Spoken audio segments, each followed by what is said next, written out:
Seccional São Paulo da Ordem dos Advogados do Brasil, sua Comissão de Direito Administrativo, tem a honra de apresentar a webinar Direito Público, Contratos de Parceria e Igualdade em Tempos de Covid, sendo hoje o quarto dia.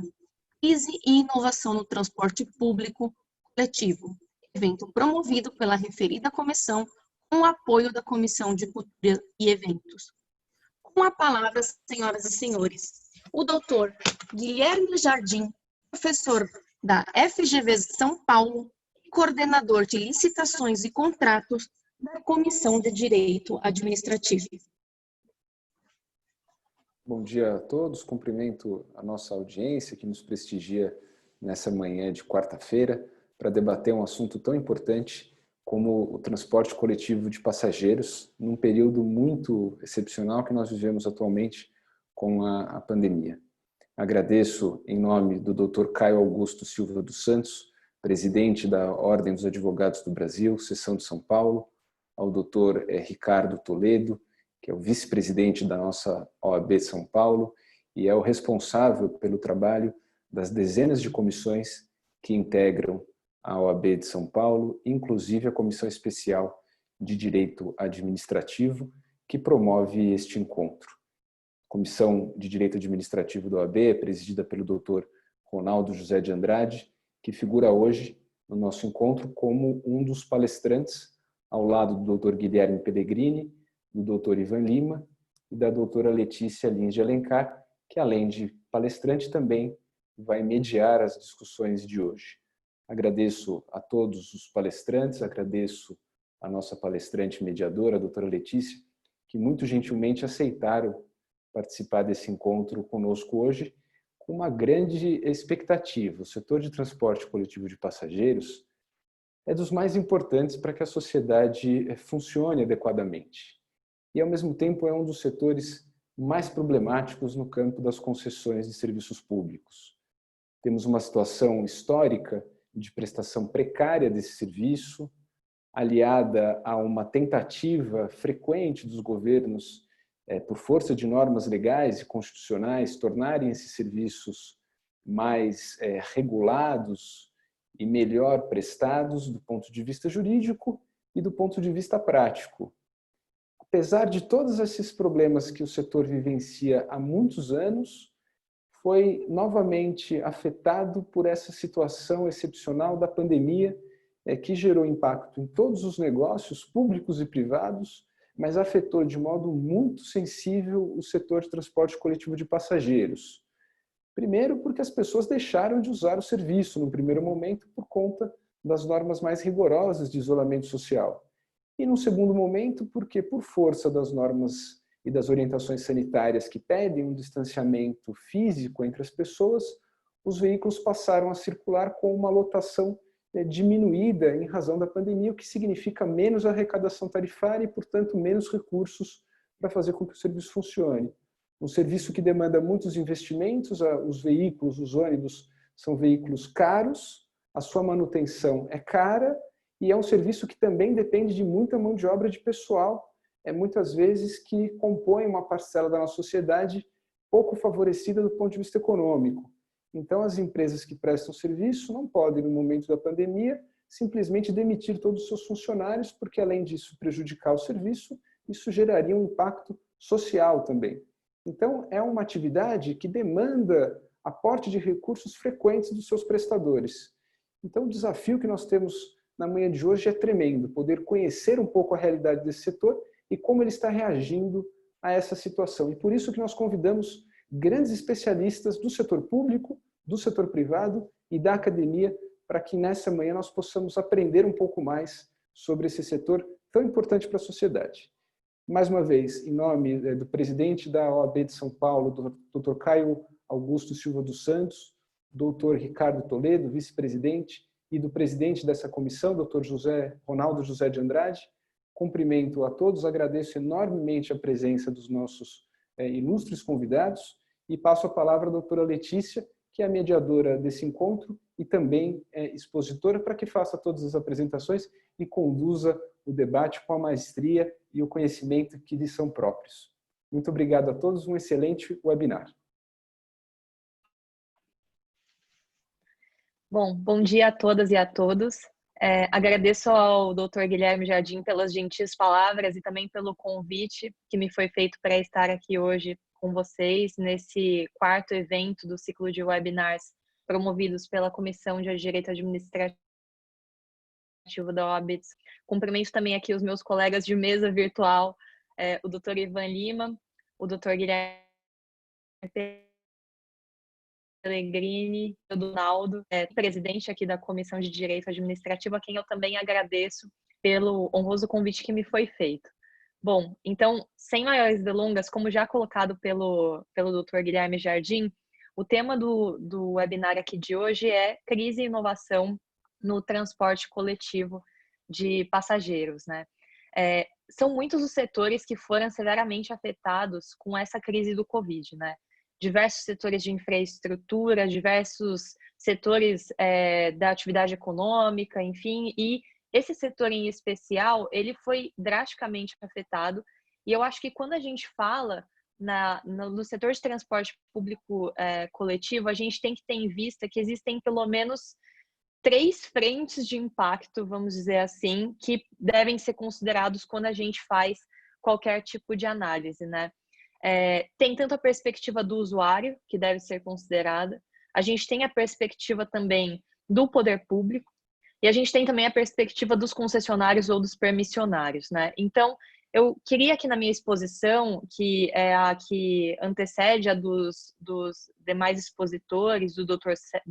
Ivan, do Dr. Guilherme e do Dr. Ronaldo, eu queria trazer um panorama geral para que vocês possam ter em mente mais ou menos o tipo de impacto que a gente tem que considerar quando a gente discute as medidas que estão sendo adotadas, as medidas que podem ser adotadas para, em alguma medida, mitigar os impactos dessa crise ou até remediá-los, né? Então, começando pela perspectiva dos usuários, o que eu acho que salta aos olhos de fato quando a gente analisa esse setor. Em primeiro, a gente tem que considerar que muitos dos usuários são dependentes do transporte público coletivo de passageiros, e a gente vive, desde os primórdios aí da eclosão dessa crise, né, uma situação em que esses usuários, eles têm um forte receio com relação ao contágio, então medidas de distanciamento precisam ser asseguradas para a proteção desses usuários, também para a proteção dos trabalhadores, daqueles que atuam nas empresas permissionárias, concessionárias. Então, assim, alguma atenção tem que ser direcionada para essa perspectiva por parte das autoridades, dos concessionários e permissionários, né? Uma perspectiva de proteção à saúde desses usuários que fazem uso desse transporte. E um outro aspecto dos usuários também é o fato de que, em grande medida, a gente sabe que os índices de desemprego estão alarmantes. Houve um forte impacto também na perspectiva dos trabalhadores informais. Então, com tudo isso, é possível que haja um aumento da demanda por tarifas sociais, por gratuidades, o que é especialmente sensível em um momento como a gente vive hoje, que, como o Guilherme bem colocou, de queda drástica das receitas auferidas aí pelas empresas que prestam esses serviços. Isso é para trazer, então, o que eu vejo de dificuldade da perspectiva dos usuários e que também precisa ser contemplada e considerada quando a gente fala nos efeitos da crise nesse setor e nas medidas que podem ser adotadas. Mas também existem impactos na perspectiva do poder público, né? Existem ações relevantes da perspectiva do poder público que precisam ser endereçadas e encaminhadas, e também é uma frente muito complexa. E aqui de poder público eu estou me referindo tanto a órgãos que, enfim, assumam um papel de poder concedente, como também de regulador propriamente desse tipo de atividade. Então, existe, basicamente, por parte do poder público, um dever significativo no sentido de zelar pela adequação na prestação desses serviços. Existe também um papel relevante no sentido de editar regulamentos, medidas que deverão ser adotadas pelos concessionários, pelos permissionários, para assegurar que sejam adotadas medidas de higienização, de sanitização, de limpeza mais frequente dos ônibus, de vagões, de metrôs, de trens, enfim, das instalações de uso comum nesses transportes. Então, tem que haver essa frente de regulamentação, e tudo é muito novo, tudo ainda é bastante desconhecido, mas esses órgãos eles têm que atuar na vanguarda no sentido de regular como que vai ter que se dar essa prestação adequada nos serviços nesse momento, e também fiscalizar a prestação desses serviços, o que também demanda emprego de pessoal para isso, o que também é complexo nessa conjuntura de Covid. E também um papel muito importante do poder público nesse momento é o de avaliar medidas para mitigar os impactos da crise da perspectiva dos concessionários e permissionários. Então, renegociações de contratos de concessão, de permissões, podem se fazer necessárias para assegurar que haja uma condição menos onerosa, vamos dizer assim, e que essas empresas que atuam na prestação de serviços possam passar por esse período de prestação de serviços e atravessar essa crise e permanecerem, né, com as suas atividades, porque a rigidez financeira nesse período é uma questão importante, né, é um serviço custoso, e o momento atual traz ainda mais onerosidade para as empresas, como eu vou chegar na terceira parte da minha exposição. Então, o poder público tem que zelar por isso, e também ele vai ter que se engajar em uma discussão mais para frente, em alguns lugares já está até acontecendo, relativa ao eventual reequilíbrio desses contratos, né? De concessão, de permissão, e com vários problemas e controvérsias jurídicas que se colocam em relação a esse tema, que, como bem disse o Dr. Guilherme, decorre do fato de que, em muitos casos, há uma precariedade dos instrumentos, né?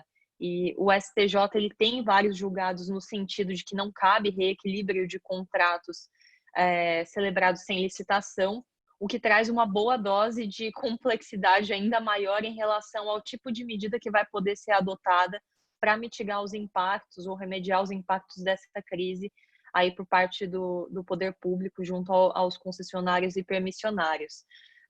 Mas fato independentemente de reequilíbrio, o poder público em várias localidades já tem se antecipado, tem buscado trazer desonerações para esses concessionários permissionários por meio de subvenções, isenções ou redução de tributos, para fazer com que haja uma condição mais adequada e para assegurar a continuidade dos serviços. Então, assim, é um papel complexo esse que tem que ser assumido pelo poder público nesse momento. E, por fim, a gente tem também a perspectiva dos concessionários e dos permissionários, né? Que também é super complexa. Por quê? Porque esses agentes econômicos, eles naturalmente já têm uma grande dificuldade de sobrevivência, vamos dizer assim, para que haja um retorno adequado pela prestação dos serviços. Isso é notório, é amplamente sabido. E com essa crise, a gente se deparou com um contexto de restrição na circulação, né? Os decretos que determinaram restrição à circulação de pessoas acabou trazendo um impacto significativo no volume de passageiros transportados. Eu li dados antes daqui dessa conversa de associações que falam em impactos na ordem de 80% de redução da demanda para essas empresas, o que afeta diretamente na arrecadação tarifária delas. Então, traz um impacto econômico-financeiro bastante significativo, que pode, inclusive, afetar a possibilidade de elas manterem a prestação de serviços em um patamar adequado. Então, isso é uma forte dificuldade. E, ao mesmo tempo, o que se soma a essa dificuldade é o fato de que medidas como redução da frota em circulação, por exemplo, embora sejam possíveis, elas também trazem um fator que torna um pouco complexa a adoção dessa medida, que é o fato de que tem que se assegurar o distanciamento entre passageiros. Então, não pode haver uma redução tal da frota que impeça que haja um distanciamento adequado entre passageiros. Então, naturalmente, esses veículos eles precisam circular com o menor número de pessoas, o que traz severos impactos aí da perspectiva do equilíbrio econômico-financeiro desses contratos. Então, a gente está aqui num momento em que um momento difícil, em que não existem soluções prontas, assim, o que é o melhor? Tudo que a gente está fazendo, que a gente está vivendo, que a gente está enxergando de possíveis medidas para endereçar as dificuldades dessa crise são tentativas. É possível que, em um segundo momento, a gente veja que algumas delas foram melhores, outras foram piores, mas eu acho que esse é um momento de fato, assim, tomar providências na busca de resultados e medidas que possam, de fato, mitigar os impactos, né? E não existem soluções prontas. Então, é um momento de tentativas e é um momento de revisão de conceitos, de jurisprudência, porque uma boa dose de razoabilidade e de também realismo, eu acho que os órgãos de controle vão precisar ter em um segundo momento ao realizar um controle efetivo em relação às medidas que vão ser adotadas pelos gestores nesse momento, né? Para isso, a Lindb, eu acho que tem um papel muito importante quando ela fala no consequencialismo, né, que os órgãos de controle precisam considerar as dificuldades de fato, as circunstâncias dos gestores daquele determinado momento para avaliar a legalidade, a validade de atos, contratos, enfim. E também é um momento em que os gestores precisam se preocupar, especialmente, no meu modo de ver, com a motivação das decisões, né? Decisões precisam ser bastante motivadas para que seja mitigado esse eventual risco de uma invalidação em um momento posterior. Mas, enfim, com isso eu queria só já concluir a minha fala, e é uma fala que abrange vários aspectos distintos relacionados à prestação desse serviço de transporte público coletivo, e a ideia é só trazer um pouco aqui um panorama da complexidade que a gente tem que ter em mente quando a gente trata sobre esse tema que é tão sensível e tão complexo dos setores de infraestrutura em meio a tantos setores que foram afetados pela crise, né? Com isso, eu passo agora a palavra para o meu colega Dr. Ivan Lima, que é mestrando em Direito pela FGV Direito e advogado, sócio do escritório Cordeiro Lima Advogados. Doutor Ivan, é com você agora. Obrigado, doutora Letícia. Primeiro, eu gostaria de agradecer a oportunidade de compartilhar uma mesa tão seleta, de pessoas tão especializadas no direito administrativo e também voltado à mobilidade urbana, doutor Ronaldo, doutor Guilherme Pellegrini, doutor Caio. Dizer que, para mim, é uma honra ainda maior poder compartilhar essa mesa, porque a academia me trouxe esses amigos, mais do que necessariamente estar compartilhando a mesa. Eu posso dizer que o Guilherme Jardim, o Guilherme Pellegrini, o Caio, o doutor Ronaldo, que eu já tive a oportunidade de encontrar em outros eventos da NTP, são pessoas aí do convívio, pessoas que eu admiro. Eu falo que eu tenho dois privilégios. O primeiro, de ser amigo, e o segundo, de poder ser amigo de alguém que eu admiro juridicamente, que eu admiro da academia. Então, vou tentar aqui trazer um pouco do que tem sido esses últimos 4 meses para minimamente enriquecer essa nossa discussão, né? De fato, eu digo que a questão e fazendo uma análise sobre a perspectiva do mercado, a perspectiva das concessionárias, das permissionárias, eu digo que a nossa reflexão ela começou em março, no começo de março, mais ou menos. Desde então, a gente já vinha analisando as notícias jornalísticas mundiais, a questão da pandemia avançando no mundo, a gente imaginando que isso pudesse vir a impactar no Brasil, que era uma questão de momento. Em março, particularmente, já começamos a sentir uma certa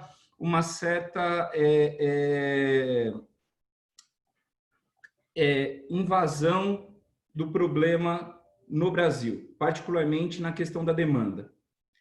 A partir daí, sabendo que isso poderia ser um problema, e principalmente sabendo que hoje a grande especialidade do escritório é a mobilidade urbana, nós reunimos a nossa equipe, que é especializada em infraestrutura, regulatório, mobilidade urbana, alguns dos nossos clientes que têm um transporte relevante, os concessionários, e paramos para analisar como que a gente poderia atuar junto a esse problema, considerando que é um problema muito peculiar, que com certeza nenhum de nós aqui, por mais experiente que seja na mesa, passou por isso, né?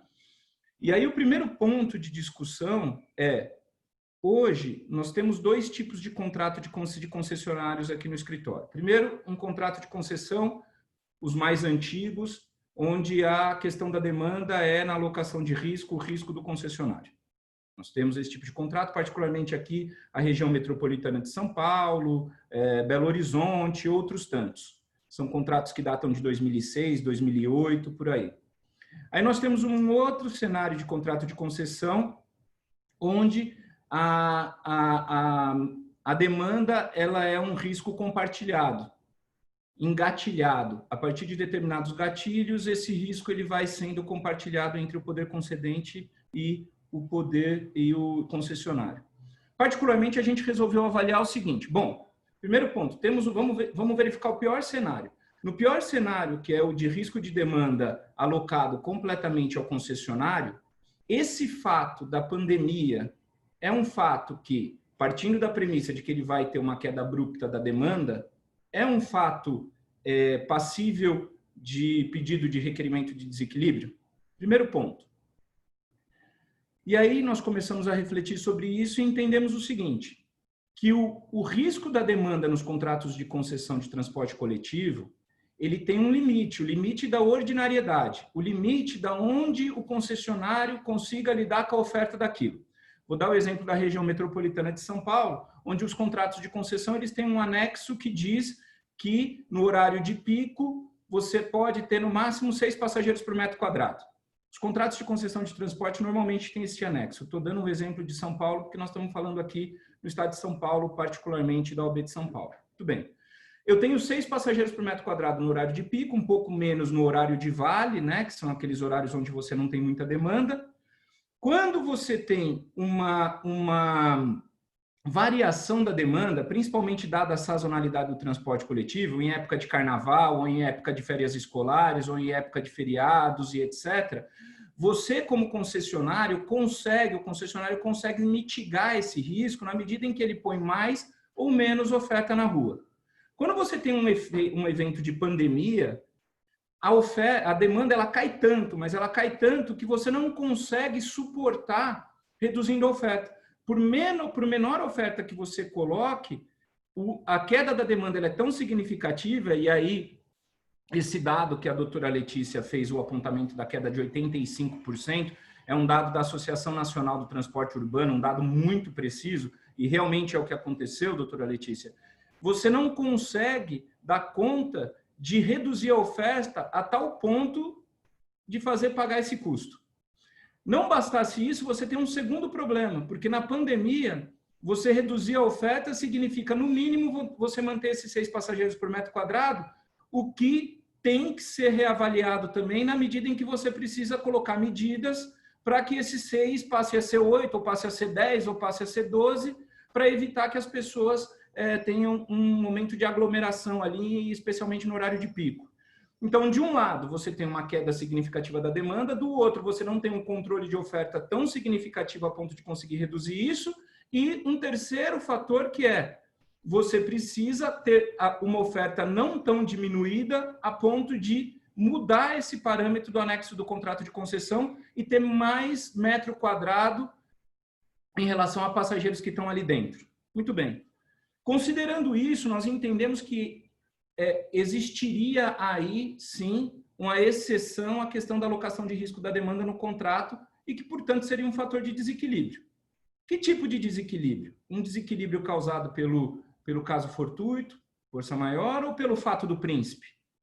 No caso do entendimento que nós tivemos a partir do grupo de trabalho que nós fizemos para essa discussão, isso eu estou falando de 15 de março, nós entendemos que poderia ser pelos dois fatores. O caso fortuito é a pandemia e o fato do príncipe seriam os diversos atos administrativos que foram publicados do ponto de vista do poder concedente, resoluções do secretário de Transporte Metropolitano e atos administrativos da empresa Metropolitana de Transporte Urbano, MTU, para que essa oferta fosse mantida num nível acima do que o anexo do contrato pressupunha, né? Óbvio, gente, deixando claro que os concessionários sempre foram muito sensíveis a isso. Nunca as concessões, elas são muito da premissa de que nós temos um contrato de parceria. Se é parceria, temos que estar do lado e, no final das contas, é o que a doutora Letícia falou, o doutor Guilherme bem colocou. O ponto fulcral sempre é o usuário. Temos que avaliar do ponto de vista do usuário a segurança, a salubridade e tudo mais. Tudo bem.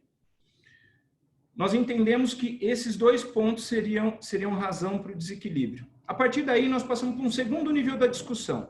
Bom, se temos um desequilíbrio, esse desequilíbrio pode ser uma exceção a uma alocação de risco do ponto de vista da demanda. Eu tenho que ingressar com um processo administrativo. Para ingressar com esse processo administrativo, eu tenho um problema que o processo administrativo, tanto pela lei federal do processo administrativo, as leis estaduais de processo administrativo, muitas vezes as leis municipais, replicam um prazo que é quase que comum entre todas essas leis, que é o de que o processo administrativo deve durar até 120 dias. E mais, ele pode ser muitas vezes prorrogado. No caso do desequilíbrio, particularmente da pandemia, esse prazo poderia causaria necessariamente a interrupção do serviço. Na medida em que, se você demora 120 dias para fazer essa ajuda financeira para as empresas, o desequilíbrio seria tal que ele poderia causar a solução de continuidade do serviço. E aí tem um ponto relevante, que é o seguinte: quando você fala do desequilíbrio ordinário, você pensa num desequilíbrio que vai mitigando dia a dia a capacidade, primeiro, de investimento da empresa, depois consequentemente, de comodidade do serviço. No caso da pandemia, esse desequilíbrio era tal que ele tornaria as concessionárias incapazes de fazer o pagamento do diesel, de fazer o pagamento da mão de obra, que, como bem disse o doutor Guilherme no começo da explanação dele, são custos importantíssimos e super relevantes para o transporte público coletivo.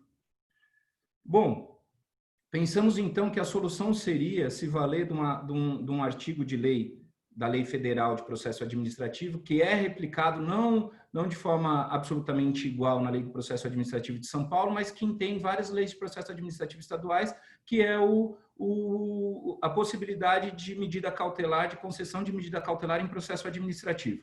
Ou seja, existe lá o dispositivo, se eu não me engano, é o artigo 45, 65 da Lei do Processo Administrativo, que diz que, em processos administrativos, verificados os critérios de urgência, de perigo de demora e todos aqueles critérios que a gente já conhece do processo administrativo, a administração pública pode se valer de medidas cautelares. Bom, entendemos que esse caso seria particularmente um caso onde você poderia encaixar a inclusão de uma medida cautelar do ponto de vista de aporte de recurso, ainda no início do processo administrativo, sem que ele fosse findado, por dois motivos. Primeiro, porque as empresas não teriam condição de esperar o fim do processo administrativo para ter esse aporte e o cálculo efetivo desse desequilíbrio. E segundo, porque esse momento de pandemia, ele não consegue fazer com que você tenha já e imediatamente um cálculo de desequilíbrio efetivo, claro e objetivo. Por quê? Porque é um negócio novo. A demanda ou a oferta, aliás, ela é vista diariamente. Tem dia que você precisa estar com 70% da frota na rua, tem dia que você precisa estar com 40% da frota na rua, tem dia que você precisa estar com 80%. Esse faseamento que o Estado de São Paulo está fazendo implica necessariamente no aumento ou na diminuição da oferta, no caso da abertura aí do comércio ou não, shopping center e tudo mais. Então, portanto, você não conseguiria tão rapidamente entender qual que é o reflexo disso. E aí o ambiente acautelatório seria importante porque, diferentemente dos outros de contratos administrativos, por exemplo, da Lei 8666, o contrato de concessão ele não é visto por foto, ele é visto por filme. Então, por mais que você faça hoje uma injeção de recurso, o filme desse contrato de concessão pode fazer com que, ao longo do período de pandemia ou após o processo de pandemia, após essa questão de calamidade pública, você consiga efetivamente, através da experiência que você teve nesse período, mensurar ao final desse processo qual que é o real desequilíbrio que foi causado e, na hipótese de que lá na frente você decida que o aporte que foi feito pela administração pública foi maior do que o necessário ou melhor do que o necessário, você consegue fazer esse ajuste fino, por exemplo, no próximo reajuste tarifário. Se você tinha necessidade de ter um reajuste de 8%, você vai ter um de 7,5%, ou de 8% passaria para 8,5%. Por quê? Porque o contrato de concessão ele é um filme. Bom, passamos por um terceiro nível de problema no processo administrativo e de discussão. Dado que eu sei que é um desequilíbrio, dado que eu sei que eu posso me valer de um procedimento cautelar para isso, de uma medida cautelatória dentro do processo administrativo, qual que seria a natureza desse recurso? Porque nós temos um problema de responsabilidade fiscal, quer dizer, como que o Estado pode fazer o aporte, né? E aí nós entendemos que esse ponto particularmente estava de mais fácil solução, porque o Estado ele já tem hoje, do ponto de vista orçamentário, a possibilidade de suplementação de crédito orçamentário, ele tem lá uma reserva que pode ser usada para suplementação e que é comumente utilizada pelo poder concedente normalmente, no dia a dia da administração. E mais, caso essa reserva fosse superada em dado momento, principalmente por conta do momento da pandemia, nós entendemos que o fato de você ter decretos de calamidade pública também flexibilizariam a possibilidade da utilização do orçamento. Então, esse é um ponto relativamente mais tranquilo de superar. Agora, qual que é a natureza desse recurso? A natureza desse recurso, a nosso ver, também era mais fácil de ser superada, na medida em que nós temos o suporte da Lei de Mobilidade Urbana, que diz que, claramente, no artigo 9º dela, que se você tem uma tarifa de remuneração e a tarifa pública, que é o preço do contrato, e a tarifa pública, que é a receita dada pelo usuário, pelo público, na arrecadação dessa tarifa, tiver uma divergência, essa divergência maior ou a menor pode ser considerado superávit tarifário ou déficit tarifário. Nesse caso, particularmente, déficit tarifário. E a lei diz claramente que isso pode ser suportado ou deve ser suportado pelo subsídio orçamentário. Então, nós entendemos que nesse período seria uma recomposição da receita das empresas através de subsídio orçamentário, de tal forma que, a nosso ver, nós suportaríamos tanto a questão de como fazer esse recurso ou qual a natureza jurídica desse recurso ficaria superada. Bom, pensamos, então, que nós temos um quarto nível de problema. Esse quarto nível de problema é, quando eu falo de desequilíbrio econômico ordinário, eu parto da premissa de que o poder concedente, que é, nesse caso da configuração do desequilíbrio, o causador do desequilíbrio, ele está num ambiente de ordinariedade dele. Não estou dizendo que tem ou que não tem recurso, mas estou dizendo que ele está dentro de um ambiente onde ele tem uma arrecadação ordinária, onde ele não está sofrendo com essa arrecadação, onde ele tem provisão, onde ele tem uma lei orçamentária anual, onde orçamentariamente está tudo ajustado. No caso da pandemia, particularmente, nós temos um problema que é, tanto do ponto de vista do concessionário que está sofrendo desequilíbrio, quanto do ponto de vista do poder concedente, ambos estão passando por um momento muito complicado. Por quê? Porque é claro que o poder concedente também está sofrendo com queda de receita, está tendo gastos extraordinários do ponto de vista da saúde e tudo mais. E respeitar esse momento é muito importante. Eu acho que é um momento onde, como o próprio nome os contratos dizem que é o contrato de parceria, mais do que nunca essa parceria tem que vir para a mesa, tem que vir para a mesa. Tem que se analisar que, nesse momento, o primordial é a não solução de continuidade do serviço, ainda mais no ambiente do transporte coletivo, que é, para mim, particularmente, um serviço essencial correlato à saúde. Ele é tão importante quanto você ter o respirador no hospital, é você ter o transporte que leva o bata cinza, o bata branca e o paciente para o hospital para ser atendido. Então, claramente, ele é, além de um serviço essencial, correlato à saúde. Portanto, deve ser visto nesse momento global. Portanto, o principal ponto agora é a não solução de continuidade. Não é o momento do concessionário ganhar dinheiro, não é o momento do poder concedente gastar muito dinheiro para isso, e nesse momento se criou, do ponto de vista de conceito, e aí já, falando já do parecer da Procuradoria do Estado a favor nesse sentido, já vou falar dele no final, na conclusão da minha fala, de empresa ideal. Empresa ideal foi um conceito que veio tanto da Procuradoria do Estado metropolitana, aqui na região metropolitana, quanto da MTU, e eu gostei muito desse conceito, que a gente está acostumando chamar agora de regulação por custo, né? É o seguinte, nesse momento, é um momento onde eu tenho que preservar a não solução de continuidade do serviço. Como que eu faço isso? Eu, Estado, vou te pagar efetivamente pelo custo que você está tendo. Eu vou recompor isso para que você possa operar nesse período. E é um período onde não se ganha dinheiro. Ou seja, muito do fluxo de caixa, ou daquele conceito econômico que está dentro da concessão, que está desenhado a concessão, tem que ser suspenso nesse momento. E aí, no caso particularmente da região metropolitana de São Paulo, o que se criou? Hoje, a fórmula paramétrica desses contratos de concessão nada mais é do que uma série de rubricas que você tem de insumos. Cada insumo tem um peso dentro dessa fórmula paramétrica. Então, 100% da fórmula paramétrica significa 40% de mão de obra, 20% de diesel, X% de depreciação, X% de amortização de capital. E aí a primeira conta que foi feita pelo Estado e pelas concessionárias é o seguinte: bom, eu tinha uma expectativa, pelo meu fluxo de caixa, ou pela minha expectativa de receita da concessão, de faturar, de ter uma receita de 1.000, hipoteticamente.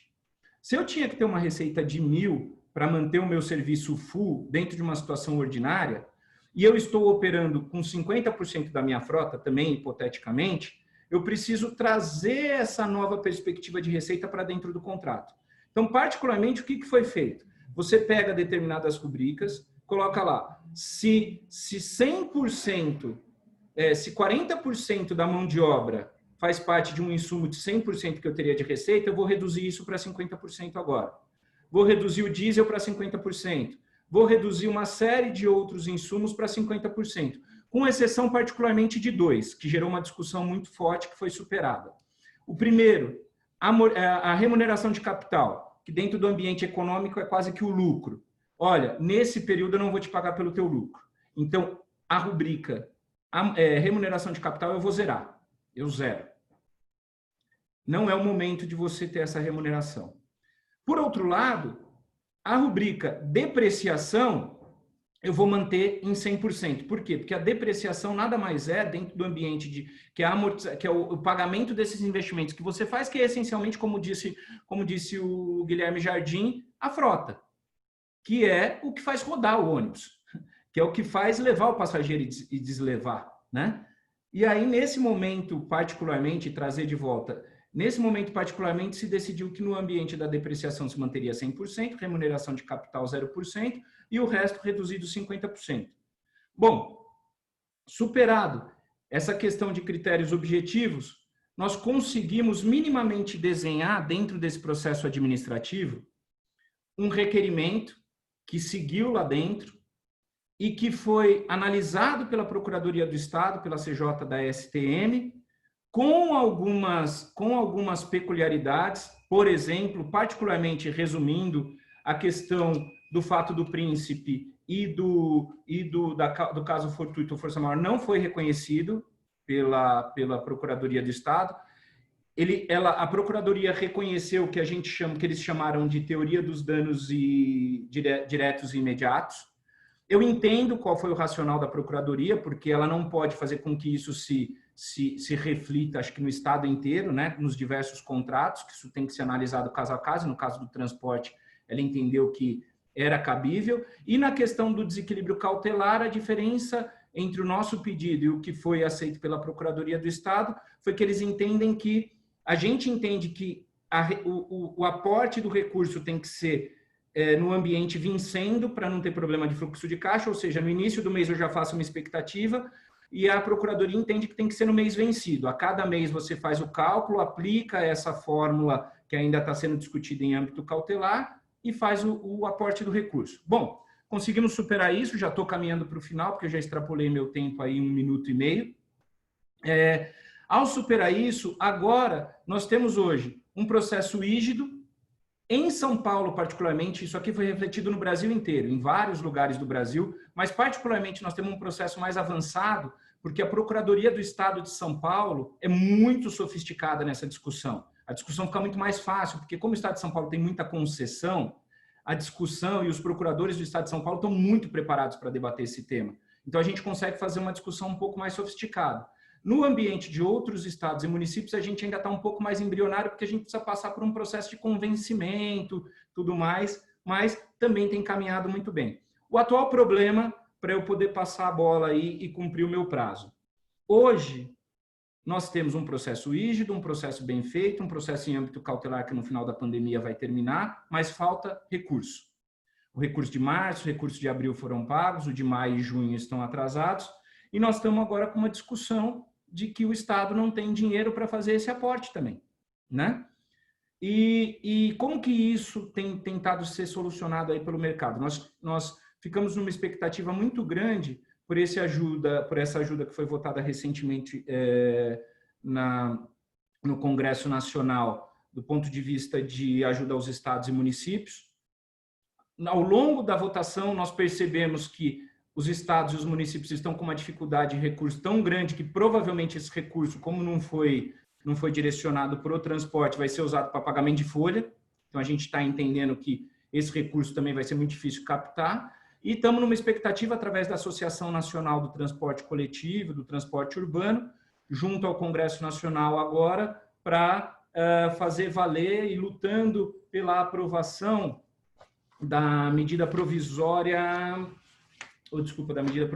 do projeto de lei, deixa eu pegar aqui, 3364 de 2020, que institui um regime especial de emergência para o transporte coletivo no país, do ponto de vista metropolitano, do ponto de vista municipal, que seria uma injeção aí, óbvio que tem diversos critérios tal, mas da ordem de 4 bilhões de reais para o transporte coletivo no país.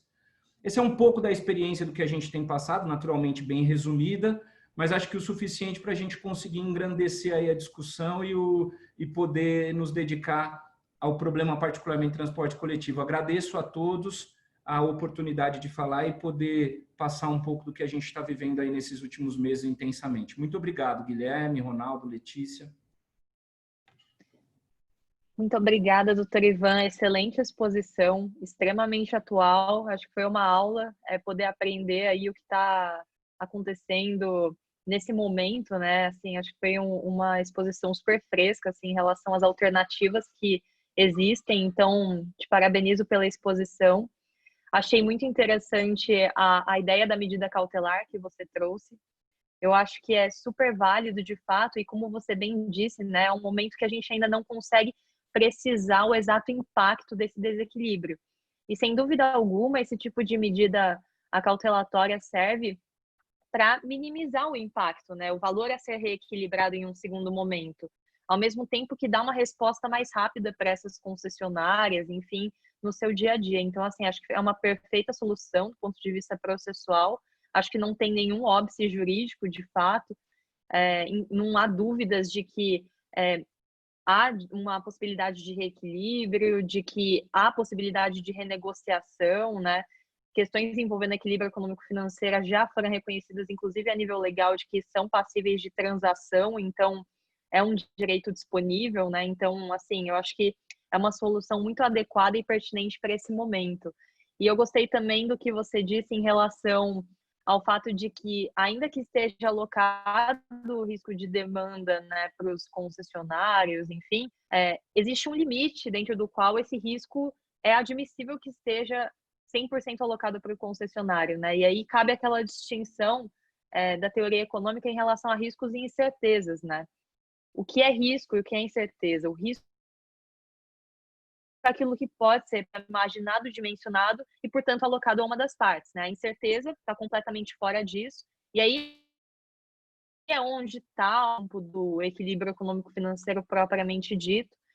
E, enfim, a gente tem fundamento legal para isso, né? Artigo 65, inciso 2, a linha D da Lei 8666. Acho que é exatamente isso. Eu estou plenamente de acordo aí com a sua exposição, então queria apenas parabenizar e reforçar esses pontos que achei super interessantes.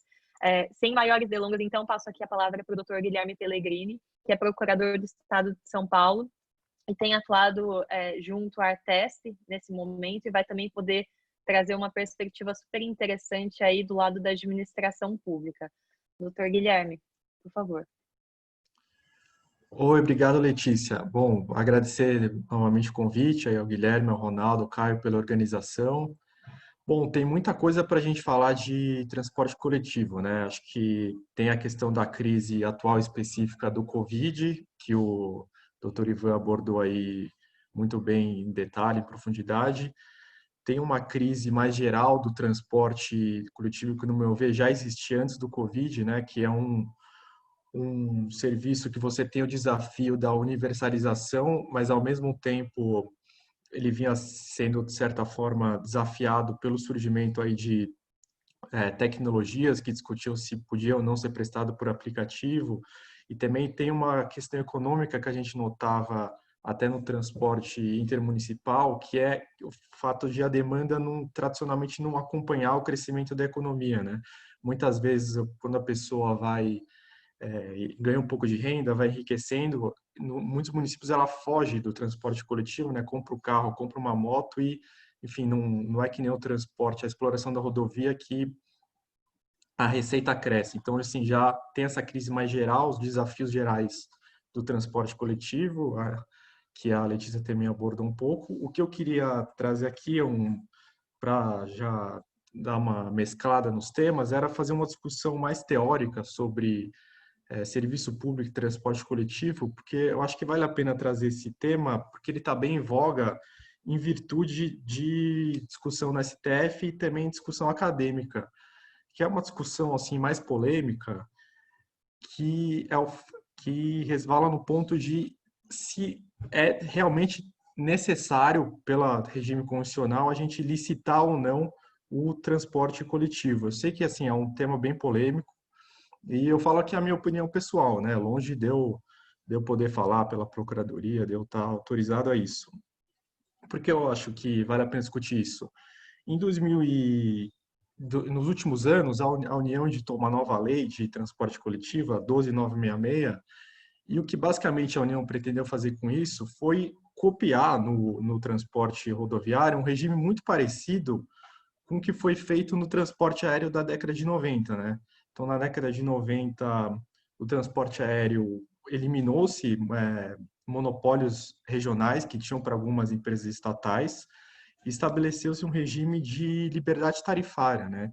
E, assim, apesar de atualmente o contrato que as empresas aéreas celebram com a União ser denominado concessão, ele tem as principais características são basicamente uma característica de autorização, né? Assim, um novo pretendente que quer prestar o serviço, pede ali a autorização para a União, celebra aquele contrato que não tem aquelas características tradicionais da 8666, da 8987, quer dizer, e ele fica autorizado a prestar o serviço. Então, a União pretendeu, em 2014, com a edição da lei, tentar copiar esse regime do transporte rodoviário. E, atualmente, está em discussão no STF duas ações diretas de inconstitucionalidade, uma interposta pela Procuradoria-Geral da República e outra pela, se eu não me engano, a Associação de algumas empresas de ônibus, questionando justamente a constitucionalidade da lei, pelo fato de que não está prevendo a licitação, né?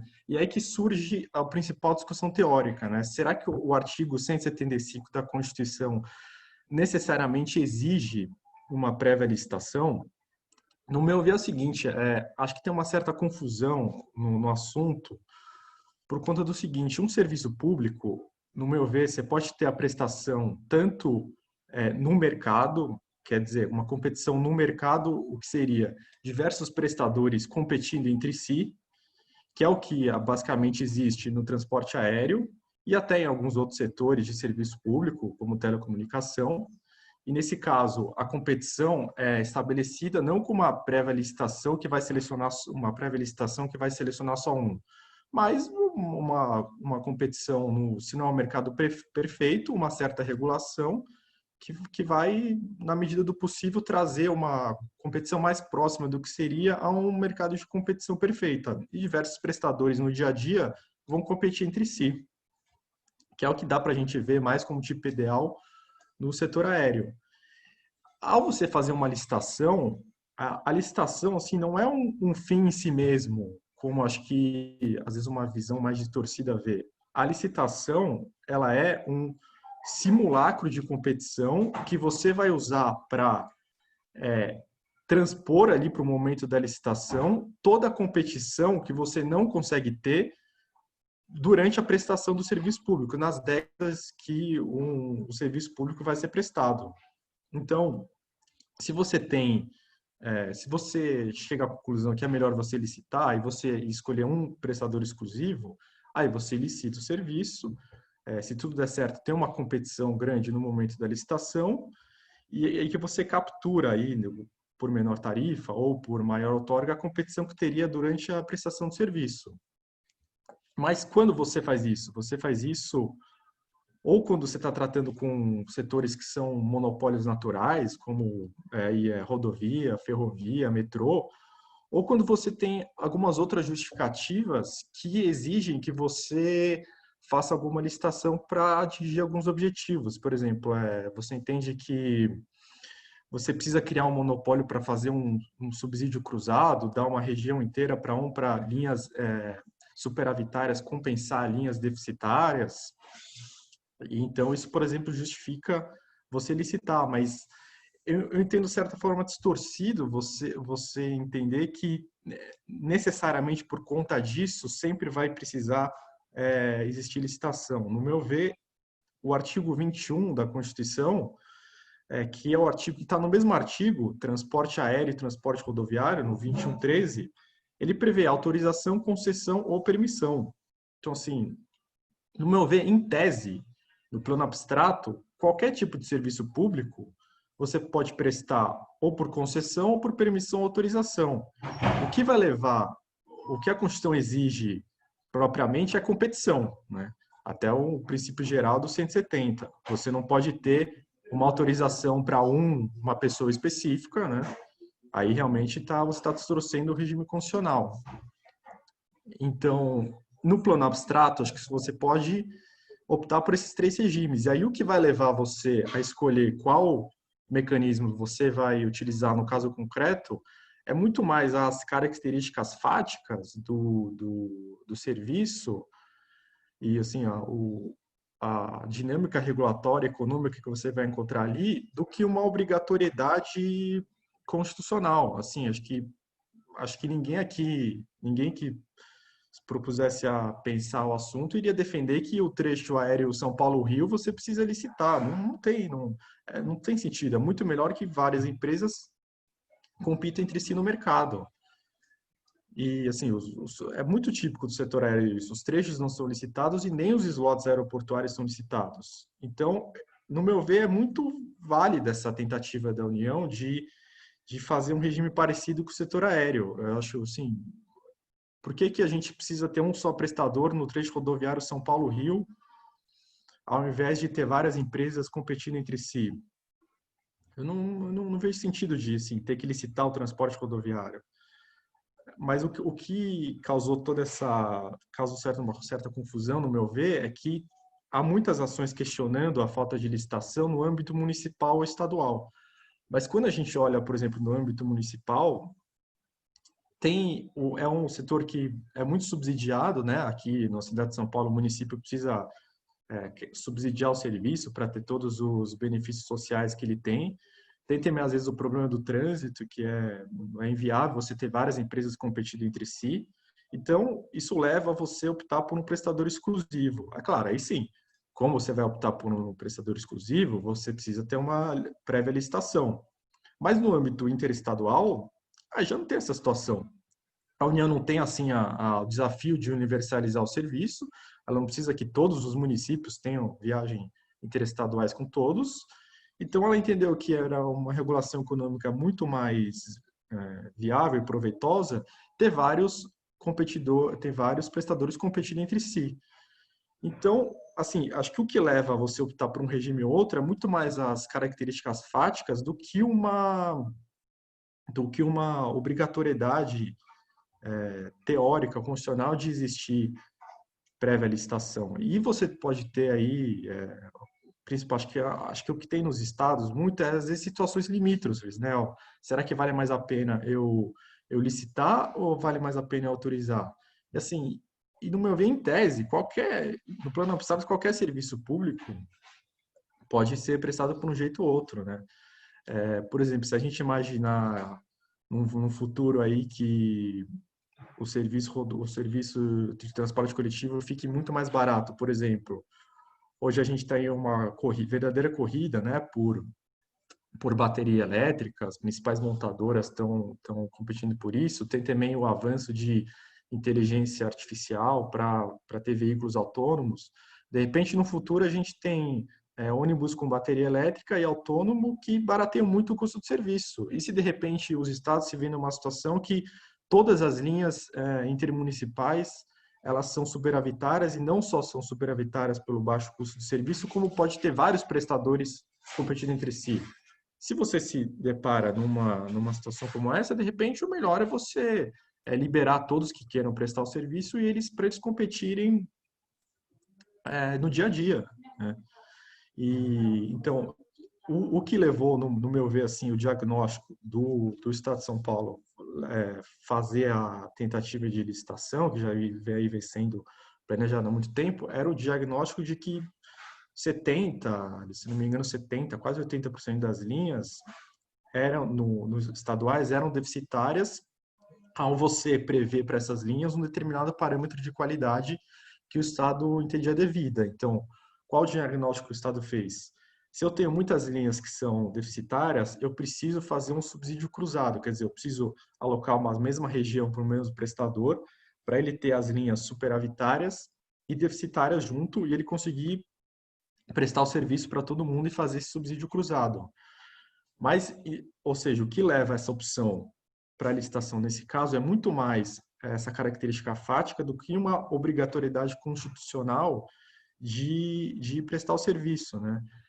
E, enfim, eu acho que tem esse certo diagnóstico que não está sendo feito adequado aí, tanto em alguns julgados do STF, que reputam como inconstitucional qualquer tipo de transporte coletivo que não tenha prévia licitação, né? A Procuradoria-Geral da República também acho que está com uma visão, de certa forma, distorcida dos serviços públicos como um todo, né? Eu até vou ler aqui para vocês a fundamentação que a PGR põe. Ela escreve assim: a promoção de procedimento licitatório é fase inicial da outorga, que visa garantir a melhor escolha com igualdade de condições a todos que almejam obtê-la para a prestação de serviço. Concretiza-se o princípio da isonomia e assegura-se os efeitos positivos decorrentes da relação entre a livre concorrência e o princípio da defesa do consumidor, tendo em vista que a competição é forma de garantir serviço público de qualidade e mais econômico ao usuário. Então, mas aí acho que uma premissa não chega a outra conclusão. Assim, a licitação realmente ela estabelece uma competição, mas quem disse que a competição na licitação é superior à competição no dia a dia entre vários usuários? Quer dizer, se a gente licitasse o trecho São Paulo-Rio, teria mais competição do que tivesse vários prestadores no dia a dia competindo? Acho que não tem sentido isso, né? Até porque uma licitação é muito arriscada em vários pontos, né? Você pode, na licitação, não ter competição efetiva, né? Por vários motivos, não aparecer vários interessados. Você pode ali, involuntariamente, às vezes errar na modelagem, não ter incentivos corretos na licitação. E se a licitação der errado, você pode, por décadas, comprometer ali o serviço, né? De outro lado, uma competição no dia a dia, quando possível, quando é possível no serviço, ao menos aí na teoria econômica, ela pode ser muito mais segura, né? Hoje em dia está até discutindo aí no setor de energia, para vocês terem uma ideia, poder ter uma competição entre vários distribuidores de energia. Então, se isso no plano fático for possível, por que a gente não aceitaria isso? Iria prever que fosse preciso licitar para ter um só? No meu ver, não tem sentido. Então, está tendo, acho que, uma certa distorção desse diagnóstico, tanto pela PGR como em alguns julgados do STF. E, inclusive, justamente nessa semana, está tendo aí a jornada de direito administrativo, e acho que também está tendo um diagnóstico errado desse tema em um dos enunciados propostos nessa jornada. Por exemplo, o enunciado 2559 tem a seguinte redação proposta: ó, os instrumentos constitucionais de delegação de serviço público são a concessão e a permissão, que devem ser precedidos de licitação, como dispõe o artigo 175 da Constituição, reservando-se a autorização para situações de emergência e transitoriedade. Só que acho que, no meu ver, eu sei que até pode ser polêmico, mas não faz sentido, né? Quer dizer, então, que o pessoal vai falar que no setor aéreo você tem que licitar, que como está inconstitucional? Acho que não tem sentido. O pessoal está lendo o artigo 175 de forma isolada, né? Você tem que conjugar numa interpretação sistêmica o 175 com o 21, que lá está escrito autorização. E assim, o que a Constituição realmente exige é competição, que é o princípio do 170. Se a competição vai ser por autorização, vários prestadores competindo no dia a dia, ou por licitação, aí você vai escolher no plano fático, com as características precisas do serviço. Mas acho que está tendo um certo desvirtuamento e a gente eleva a licitação a um dogma supremo como se fosse um fim em si mesmo. Quer dizer, a licitação não é um fim em si mesmo, que a gente precisa atingir ela. Ela é um meio para que você tenha uma competição quando você precisa simular essa competição que você não vai ter no mercado, né? Mas, assim, acho que tem certo esse erro de diagnóstico. O 175 não exige, no meu ver, uma licitação como um fim em si mesmo. E aí, acho que o que acontece muitas vezes é isso, né? Para não levar as consequências maléficas esse conceito, esse entendimento, o pessoal começa a criar essas distinções com os critérios mesmo malucos, já que aqui não precisa licitar porque a atividade econômica não é serviço público, mas são umas distinções que não fazem sentido, assim. Quer dizer que se eu for de São Paulo para o Rio de avião, é atividade econômica, se eu for de ônibus é serviço público? Na minha cabeça, sinceramente, não entra, assim. Telecomunicação é serviço público. Energia elétrica, se for possível ter vários competidores, não é serviço público. Eu acho muito mais fácil, mais preciso e mais funcional a gente dizer que, em tese, todo serviço público também é uma atividade econômica, porque que pode ser ou autorizado, ou concedido, ou permitido, e é que você vai escolher o regime conforme a regulação for melhor ou pior num determinado caso concreto, né? E assim, e o que acho que tem uma certa distorção é que não necessariamente o fato de você autorizar, isso implica um livre mercado absoluto, né? Você pode autorizar e continuar regulando o serviço. Se você autoriza e vê que tem poucas empresas, elas não estão na prática competindo entre si, você pode regular para tentar criar uma competição, até estabelecer tetos tarifários, mas aí você vai vendo na regulação do dia a dia, né? O setor aéreo tem poucas empresas, mas não necessariamente não tem competição. Ao que parece, tem um certo nível de sim, competição entre a Gol e a Latam. Enfim, aí que está. O que a gente não pode, novamente, é ter favorecimento pessoal, não tem pessoalidade. A gente precisa ter competição, mas acho que a nuance é essa.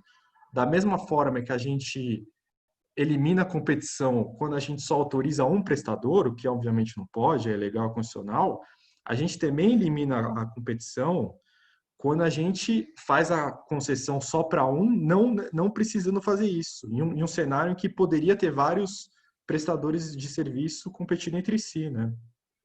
Então, no meu ver, onde a gente tem, nos setores em que a gente fica nessa situação limítrofe, posso ir para um lado, posso ir para outro, como tem essa discussão teórica, o gestor público ele fica ali meio enclausulado, né? Metrô, tudo bem, é muito evidente que é um monopólio natural, você licita. Transporte aéreo, é muito evidente que é o melhor ter vários prestadores entre si, você faz esse regime que atualmente é muito parecido, só tem concessão no nome, é uma autorização na prática, né? Mas a gente tem setores que estão nesse limbo, né?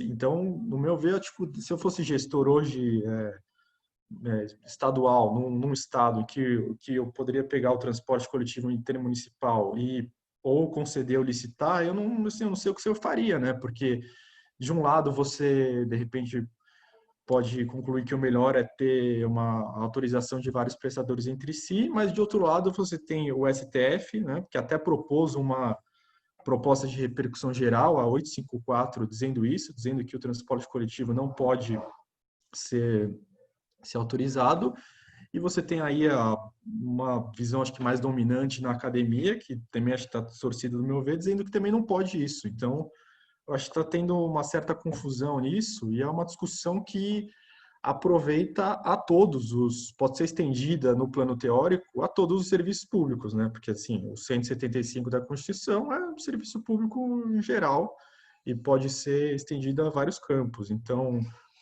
eu acho que é uma discussão que vale aí a pena a gente acompanhar, ver qual vai ser os desdobramentos, né? As duas ações diretas de inconstitucionalidade são a 5549 e a 6270. A medida cautelar não foi deferida nessas duas ADIs, então ainda vai ter uma discussão, um julgamento definitivo. E acho que esse julgamento definitivo vai ser bem importante para a discussão teórica do direito administrativo como um todo, né? Perguntaram aí, enfim, acho que ficou como meu papel trazer aí esse panorama do projeto estadual para o transporte intermunicipal. Bom, assim, não sei se eu vou decepcionar, eu não tenho realmente nenhum furo, informação privilegiada. O que eu posso dizer é isso. Havia um diagnóstico no estado de que boa parte das linhas com determinado parâmetro mínimo de qualidade eram deficitárias, então a visão do estado, a visão da área técnica que estava planejando a licitação foi essa: o melhor aqui é eu licitar. Eu acho que vai ser melhor eu licitar ainda que eu traga alguns monopólios regionais. Então começou-se aí desde 2016 desenhar uma licitação nesse sentido, né? A licitação passou por consultas, audiências públicas, chegou na primeira tentativa de publicação do edital e o Tribunal de Contas determinou diversos aperfeiçoamentos que foram bem proveitosos para o edital. Daí a Artesp incorporou esses aperfeiçoamentos. Depois teve uma segunda tentativa de licitar, a gente publicou o edital para o estado inteiro, mas na véspera acabou tendo uma decisão judicial que paralisou a licitação.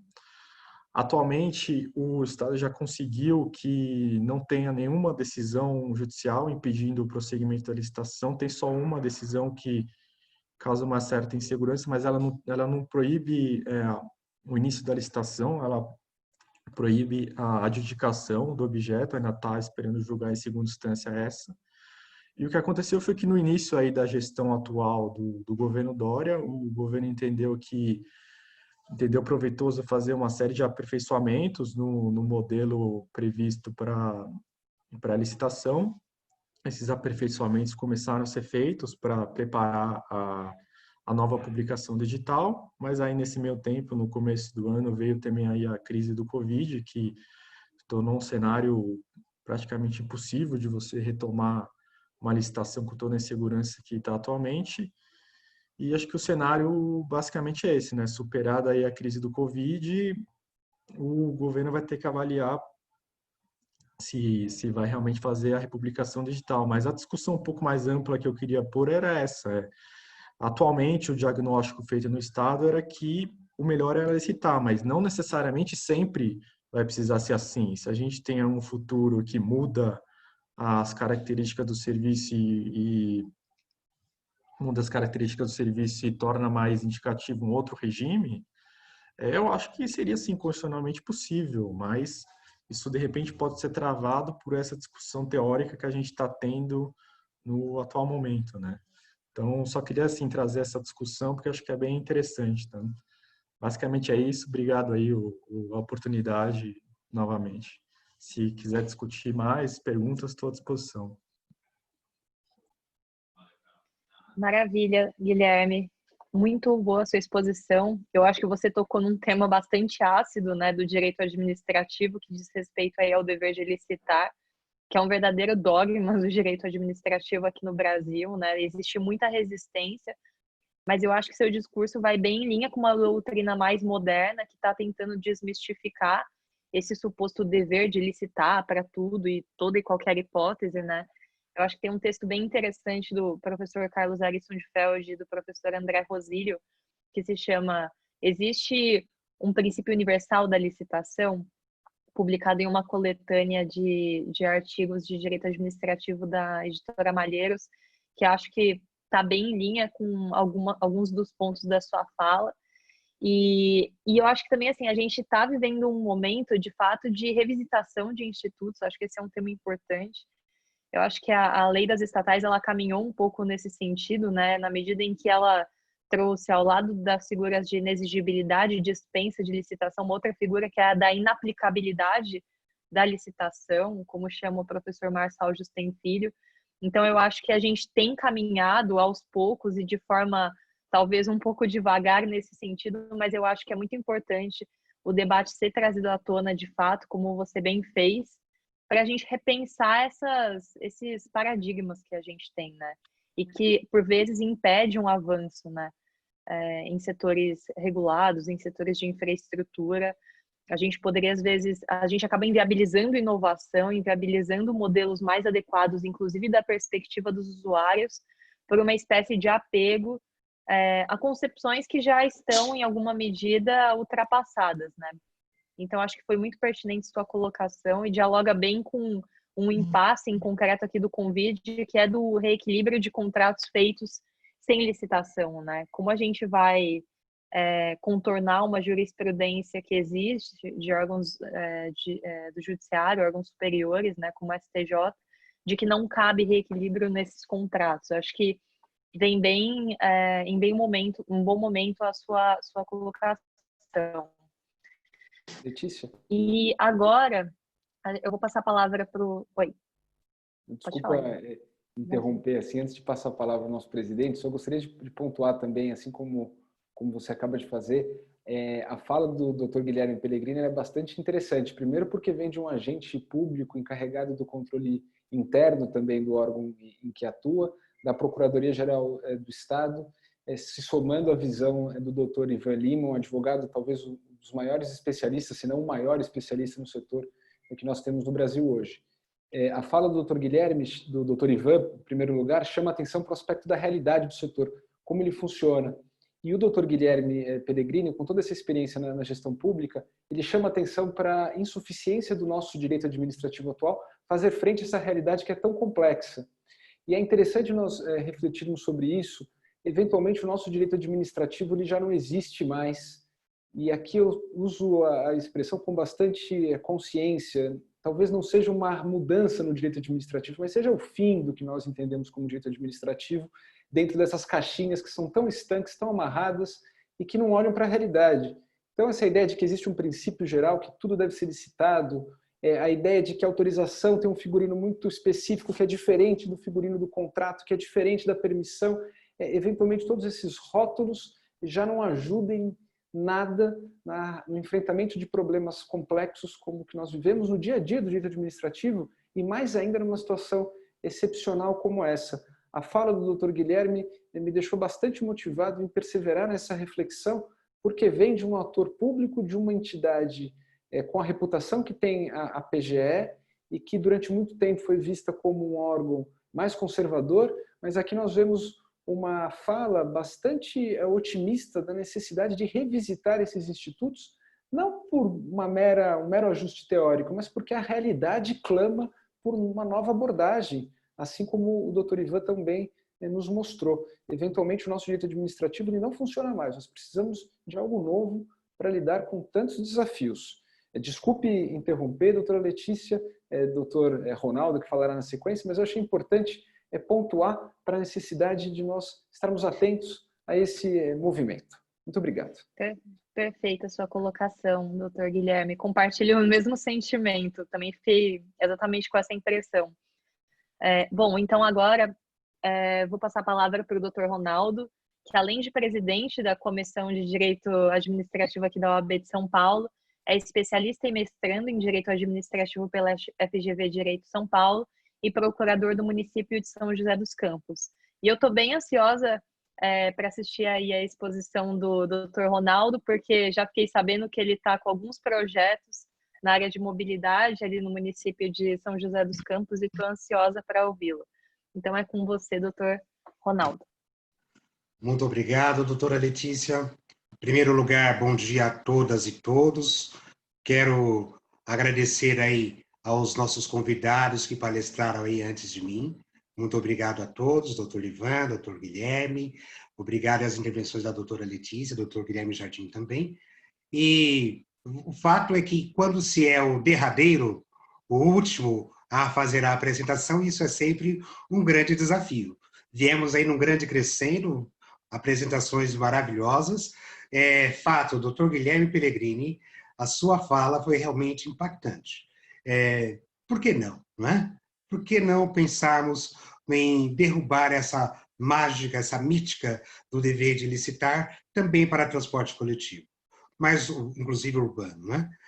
O fato é o seguinte, na sua fala, me recordava aqui de algumas memórias que eu tenho registradas de algum tempo, de gestores públicos municipais levados pelo órgão de controle, inclusive ao final,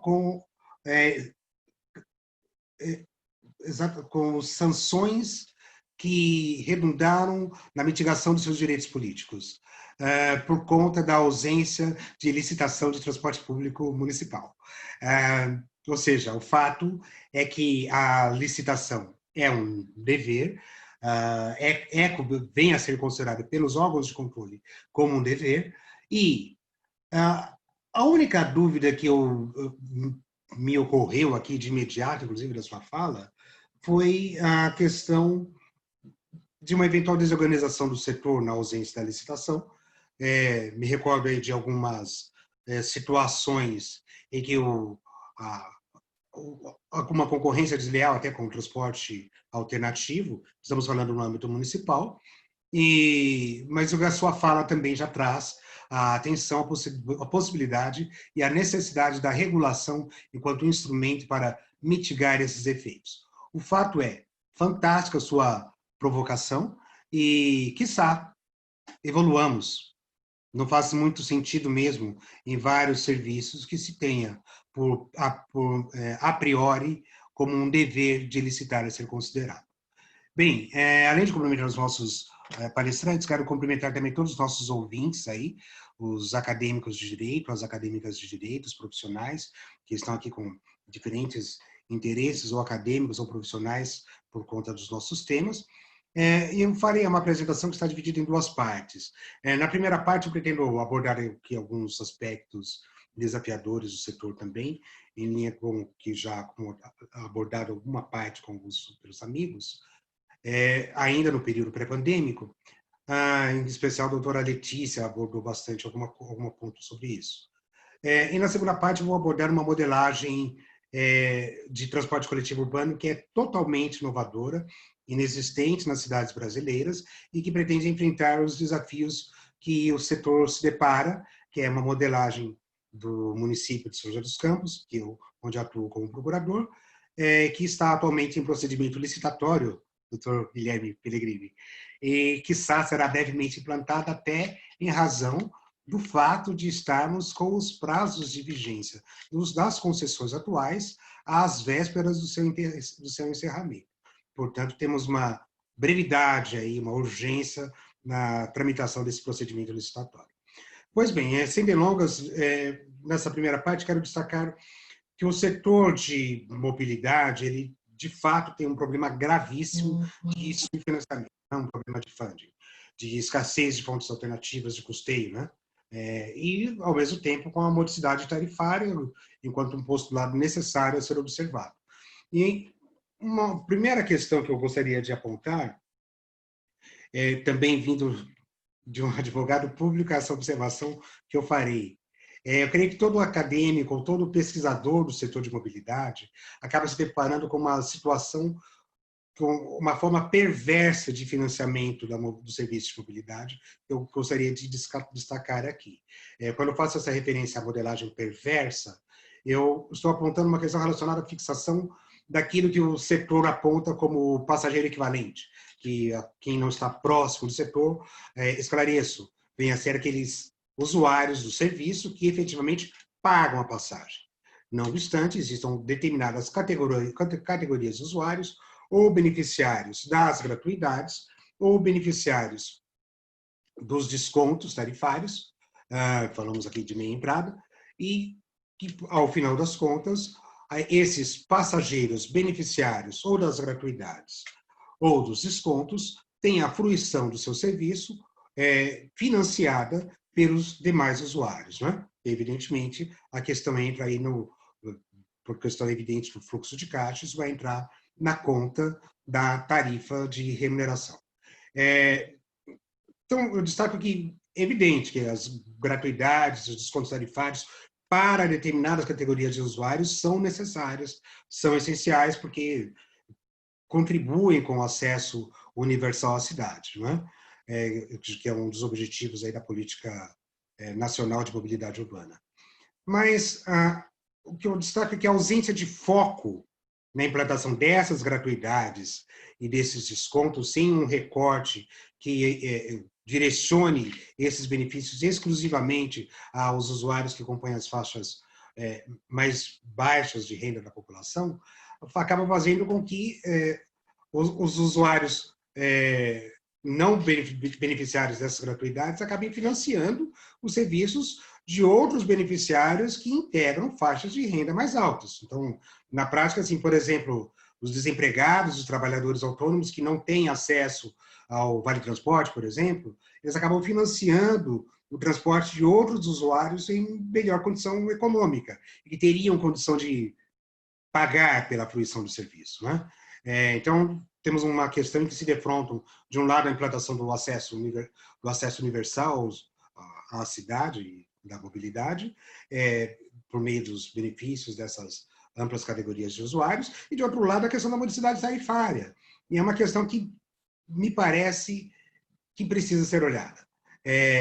Como, felizmente, é feliz o prognóstico da elevação da expectativa de vida da população, que tende a agravar esse quadro, que hoje talvez até seja marginal, até gostaria de ouvir uma fala do Dr. Ivan a respeito. Talvez até seja marginal, mas me parece que em algum momento esse problema poderá se tornar de uma forma bastante relevante, aparecer de uma forma bastante relevante, e a sociedade necessitará, de fato, decidir se seria o caso de focalizar essas medidas proativas necessárias para a garantia do acesso universal ou não. Mantemos esse financiamento que eu denominei aqui de perverso, né? Então, esse é um desafio pré-existente à pandemia do Covid-19 que eu gostaria aqui de destacar. Outra questão que também precisa ser destacada quando se fala de mobilidade a implantação de política de mobilidade precisa endereçar, é aquela relativa ao redirecionamento de recursos das obras de infraestrutura que incentivam soluções individuais de mobilidade, com os veículos motorizados, para um redirecionamento para o transporte coletivo, né? Nós temos uma série de situações, temos um histórico, nosso país possui um histórico de incentivo às soluções individuais e uma precarização do transporte coletivo, que gerando aí uma série de externalidades negativas, seja no tráfego, seja no meio ambiente, né? Mas, assim, com o advento da pandemia, esse grave dilema aí de subfinanciamento do setor, que de alguma forma foi abordado já pelo Dr. Ivan, pela doutora Letícia também, que é a redução da demanda, ele trouxe alguns pontos que eu gostaria de destacar aqui. O doutor Ivan trouxe à tona o PL que está em tramitação. Eu gostaria de destacar que, nos Estados Unidos, houve uma liberação de 25 bilhões de dólares logo no início da pandemia, só para financiamento do setor e enfrentamento dessa questão da queda de... Aqui, não obstante, agora, eu diria até atrasado a tramitação a propositura desse PL, aqui sentimos a falta de uma coordenação, uma política coordenada para o enfrentamento desse desafio, e, ao mesmo tempo, nós tivemos algumas decisões no judiciário que são bastante pitorescas. Teve uma situação no município de Araruama, por exemplo, no Rio de Janeiro, uma decisão judicial agora, no período pandêmico, determinou a oferta da integralidade dos serviços, conforme estabelecidos lá no contrato pré-pandêmico, com os percursos, as rotas, os horários, originalmente, contratualmente fixados, e somente uma decisão, uma liminar concedida pelo ministro Noronha, presidente do STJ, que obstou a execução dessa liminar. Alinhado ainda com o ponto trazido pelo Dr. Ivan, eu menciono também em Guarapari, no Espírito Santo, em que o operador teve que recorrer ao judiciário para que fosse instaurado o procedimento administrativo para a apuração do desequilíbrio econômico-financeiro, né? Então, essa questão de funding, de financiamento, é uma questão permanente do setor. No município de São Paulo, com sua política de subsídios, agora, no período pandêmico, com essa autorização de subvenção aí pela Lei 17.335/2020, né, pelo um período específico, transitório. Então, de toda forma, ainda que seja desafiador o quadro atual e a quebra de contratos de concessão e permissão de transporte coletivo é uma possibilidade em alguns casos, que assusta, mas ela está no horizonte, é bastante possível que alguns operadores, alguns contratos não venham a ser preservados, trazendo as graves consequências que daí são decorrentes. O fato é que nós precisamos já pensar no período pós-pandêmico e pensar aqui em outras perspectivas. Entro na minha questão da segunda parte, para a apresentação de uma nova modelagem, né? Primeiro, temos que lembrar que a política urbana, a questão da mobilidade urbana possui íntima relação com outras políticas públicas, possui íntima relação com a ocupação do uso do espaço, com o plano diretor, né? Mas, assim, também, além disso, possui relação também com as políticas públicas de desenvolvimento tecnológico, de fomento à tecnologia. O Estado brasileiro tomou para si a questão do fomento à tecnologia e é importante que os serviços, todos os serviços, venham, de alguma forma, estar alinhados com essa perspectiva, né? Faço até uma lembrança, faço até uma referência aqui a Letícia Piccolotto, que é a fundadora do Brasil Lab, que é um hub de inovação, e numa entrevista a Isadora Cohen e a Fernando Marcato, num dos episódios do InfraCast, ela menciona, faz uma provocação bastante interessante, no seguinte sentido: os nativos digitais tenderão a colocar em xeque a própria legitimidade governamental se os serviços públicos não forem também fornecidos e servidos e disponibilizados por meio dessas plataformas. Então, a questão da informatização de serviços, a questão da incorporação de novas tecnologias em serviços públicos aparece até como uma questão de legitimação da atuação do poder público, pelo menos pela perspectiva das novas gerações, né? Bem,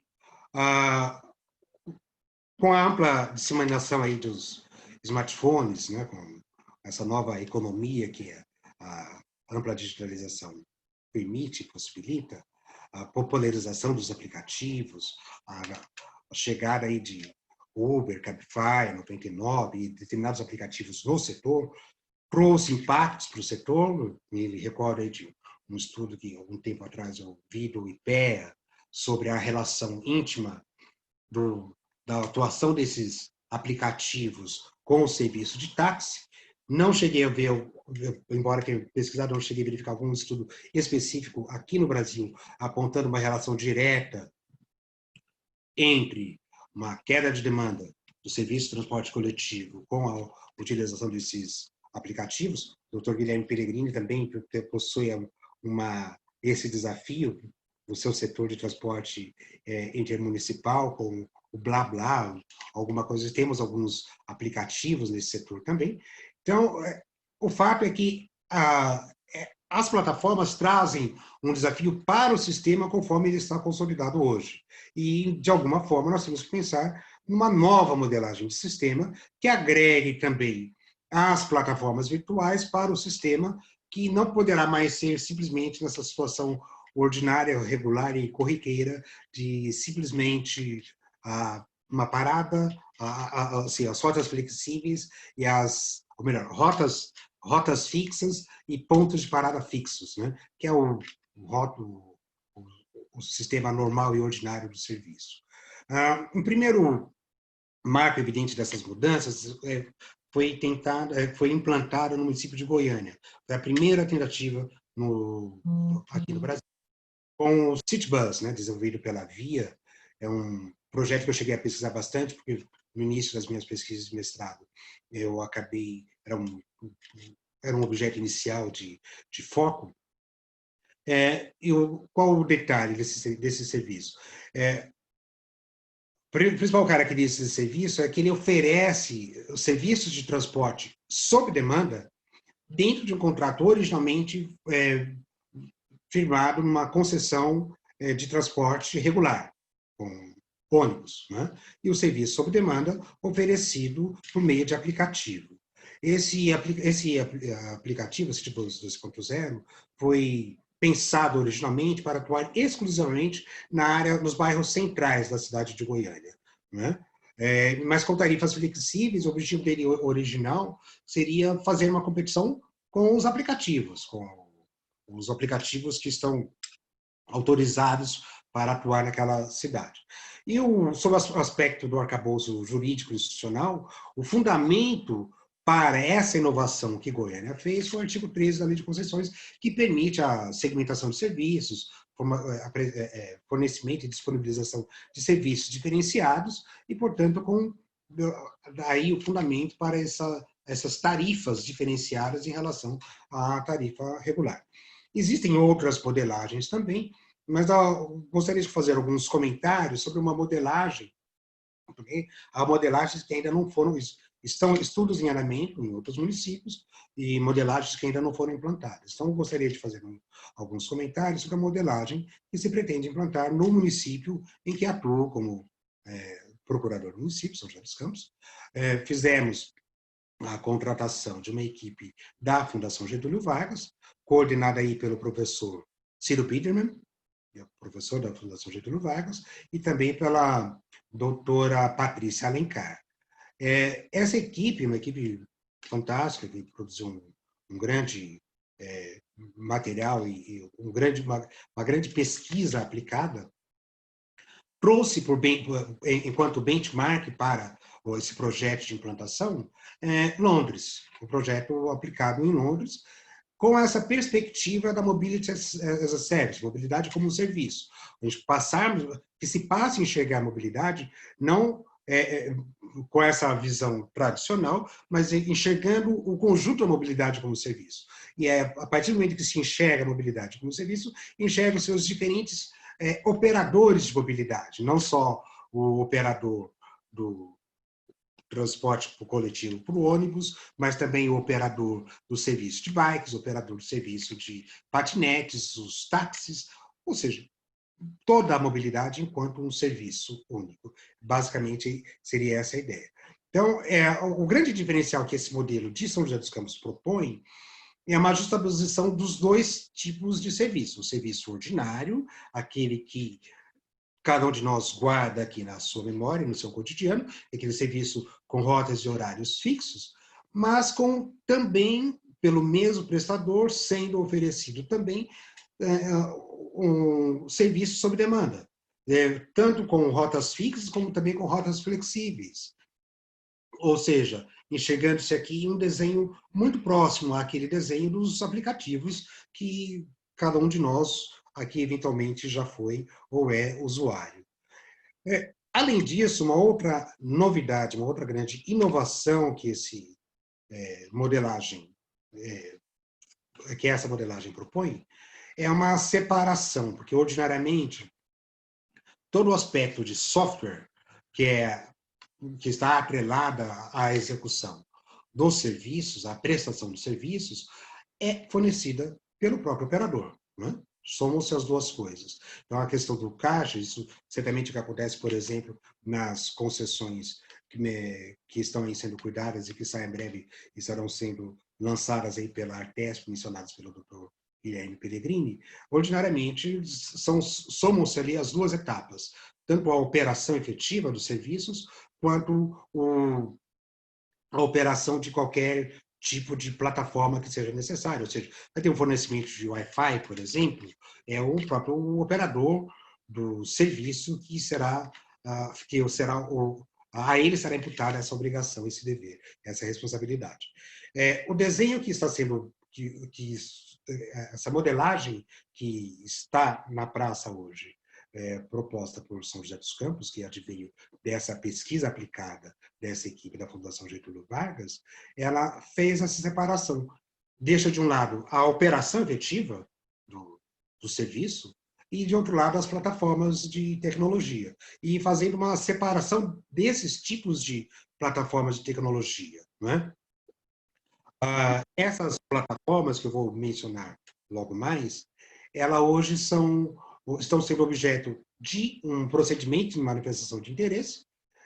Estamos aí buscando enxergar no mercado o que o mercado nos fala sobre essas plataformas, porque até existem no mercado algumas soluções em separado. O que não existe no mercado é essa solução conjunta de plataformas tecnológicas, conforme eu explorei.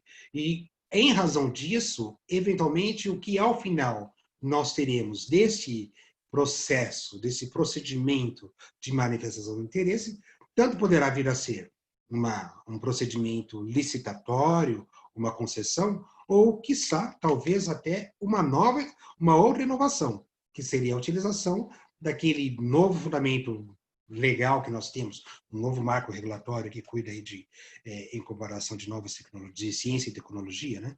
Que é a 10273, com a sua nova redação, que traz a possibilidade da encomenda tecnológica. Ou seja, o poder público, e aí com dispensa de licitação, fazer uma contratação de uma empresa, uma contratação direta junto a uma empresa, para o fornecimento de uma determinada solução tecnológica que esse poder público necessite. E, eventualmente, até uma solução tecnológica inexistente no mercado. Né? Então, esse é um caminho, uma das possibilidades que estão acenadas pela frente. Bom, as plataformas. Uma plataforma seria uma clearing house, né? Que é uma plataforma necessária, que tem por finalidade fazer a compensação dos serviços. Né? A compensação e a liquidação de todos os créditos tarifários que advêm para todo o sistema dos diferentes operadores. E também o armazenamento de todos os dados, de toda a compensação para as verificações posteriores. Né? Uma outra plataforma que tem a função da gestão dos serviços, ou seja, o gestor do serviço ter acesso a toda a efetiva execução, de forma que ela poder efetuar alterações, seja em matéria de rotas, seja em questão de frequência. Fazer a possibilidade de que sejam feitos os ajustes eventuais necessários para a operação. Uma outra plataforma, uma terceira plataforma, que tem uma função de comunicação com o usuário, o objetivo de fato, a questão do controle social, exercício do controle social e fornecimento de relatórios, e uma outra, por fim, uma quarta plataforma, que essa já é destinada à efetiva implantação e execução e operação do serviço sob demanda, um software que permita a integração do usuário por meio do seu smartphone com o sistema da operação do serviço, que poderá ser prestado tanto pelo serviço regular, tanto por ônibus, como também por vans ou micro-ônibus também. Né? A ideia aqui é que as rotas poderão ter diferentes graus de flexibilidade. Né? Então, esse sistema, essa plataforma que permita a implantação de um sistema responsivo à demanda, possibilita que as rotas sejam algumas mais flexíveis, outras um pouco mais rígidas, um pouco mais fixas, e isso permite, digamos assim, racionalizar, tornar mais eficiente a operação do serviço, tornar mais eficiente a prestação do serviço, a execução do serviço, e reduzindo custos desnecessários, contribuindo, portanto, com a modicidade tarifária. Por fim, a última plataforma é a plataforma da Mobility as a Service, mobilidade como serviço, né? Mas nós utilizamos assim, ordinariamente essa expressão aqui, aportuguesamos para mas, a ideia é que, enxergando a mobilidade como serviço, consiga-se ter uma solução de energia, uma solução de plataforma tecnológica que possibilite, por meio de códigos e protocolo aberto, uma integração operacional e financeira de todos os tipos de serviços de transporte. Ou seja, a ideia não é que a Mobility as a Service, a implantação desta última plataforma que eu menciono, ela não estará implantada logo de início da operação desses serviços. A perspectiva, o prognóstico é que esses contratos sejam assinados, essas concessões, as concessões do transporte coletivo que estão sendo listadas em separado, e a implantação dessas plataformas que acabo de mencionar estejam iniciando sua operação no mês de fevereiro próximo. Então, a ideia não é que ainda, já no mês de fevereiro, essa última plataforma já esteja em operação. A ideia é que ela venha a ser implantada no decorrer da execução contratual.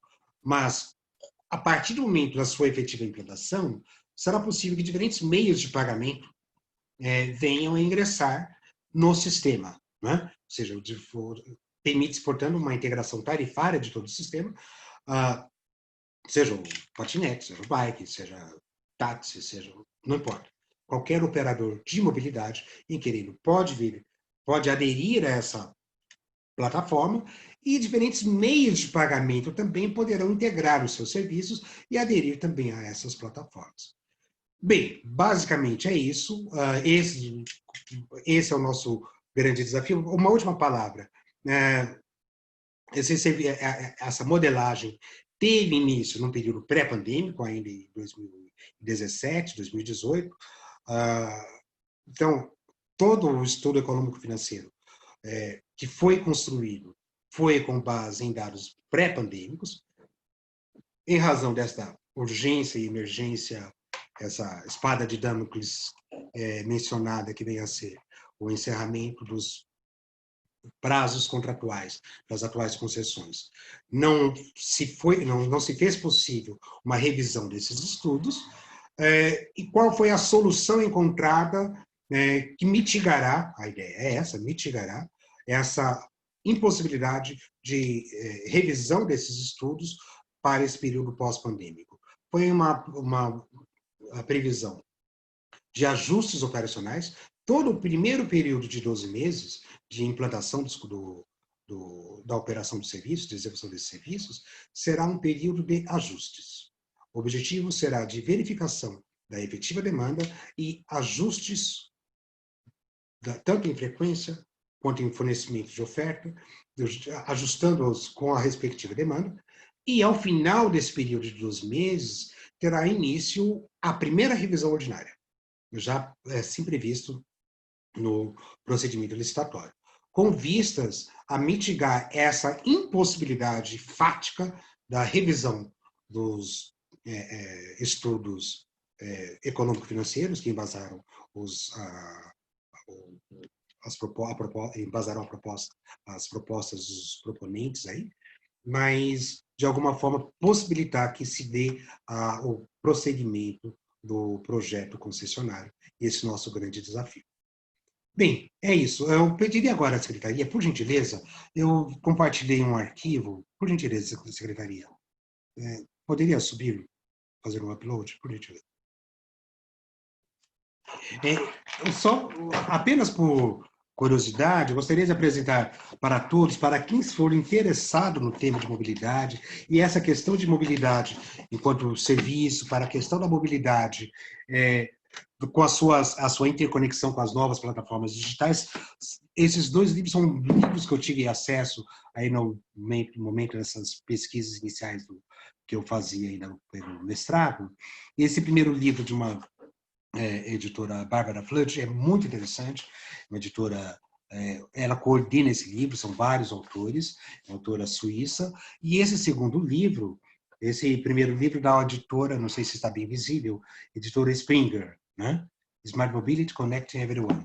E esse segundo livro são de duas autoras, também com diversos autores, mas são duas professoras que coordenam, são duas autoras francesas, Ana Aguilera e Virginie Boutwell, Urban Mobility and Smartphone. Ambos trazem bastante... Obrigado, Secretaria, pode baixar.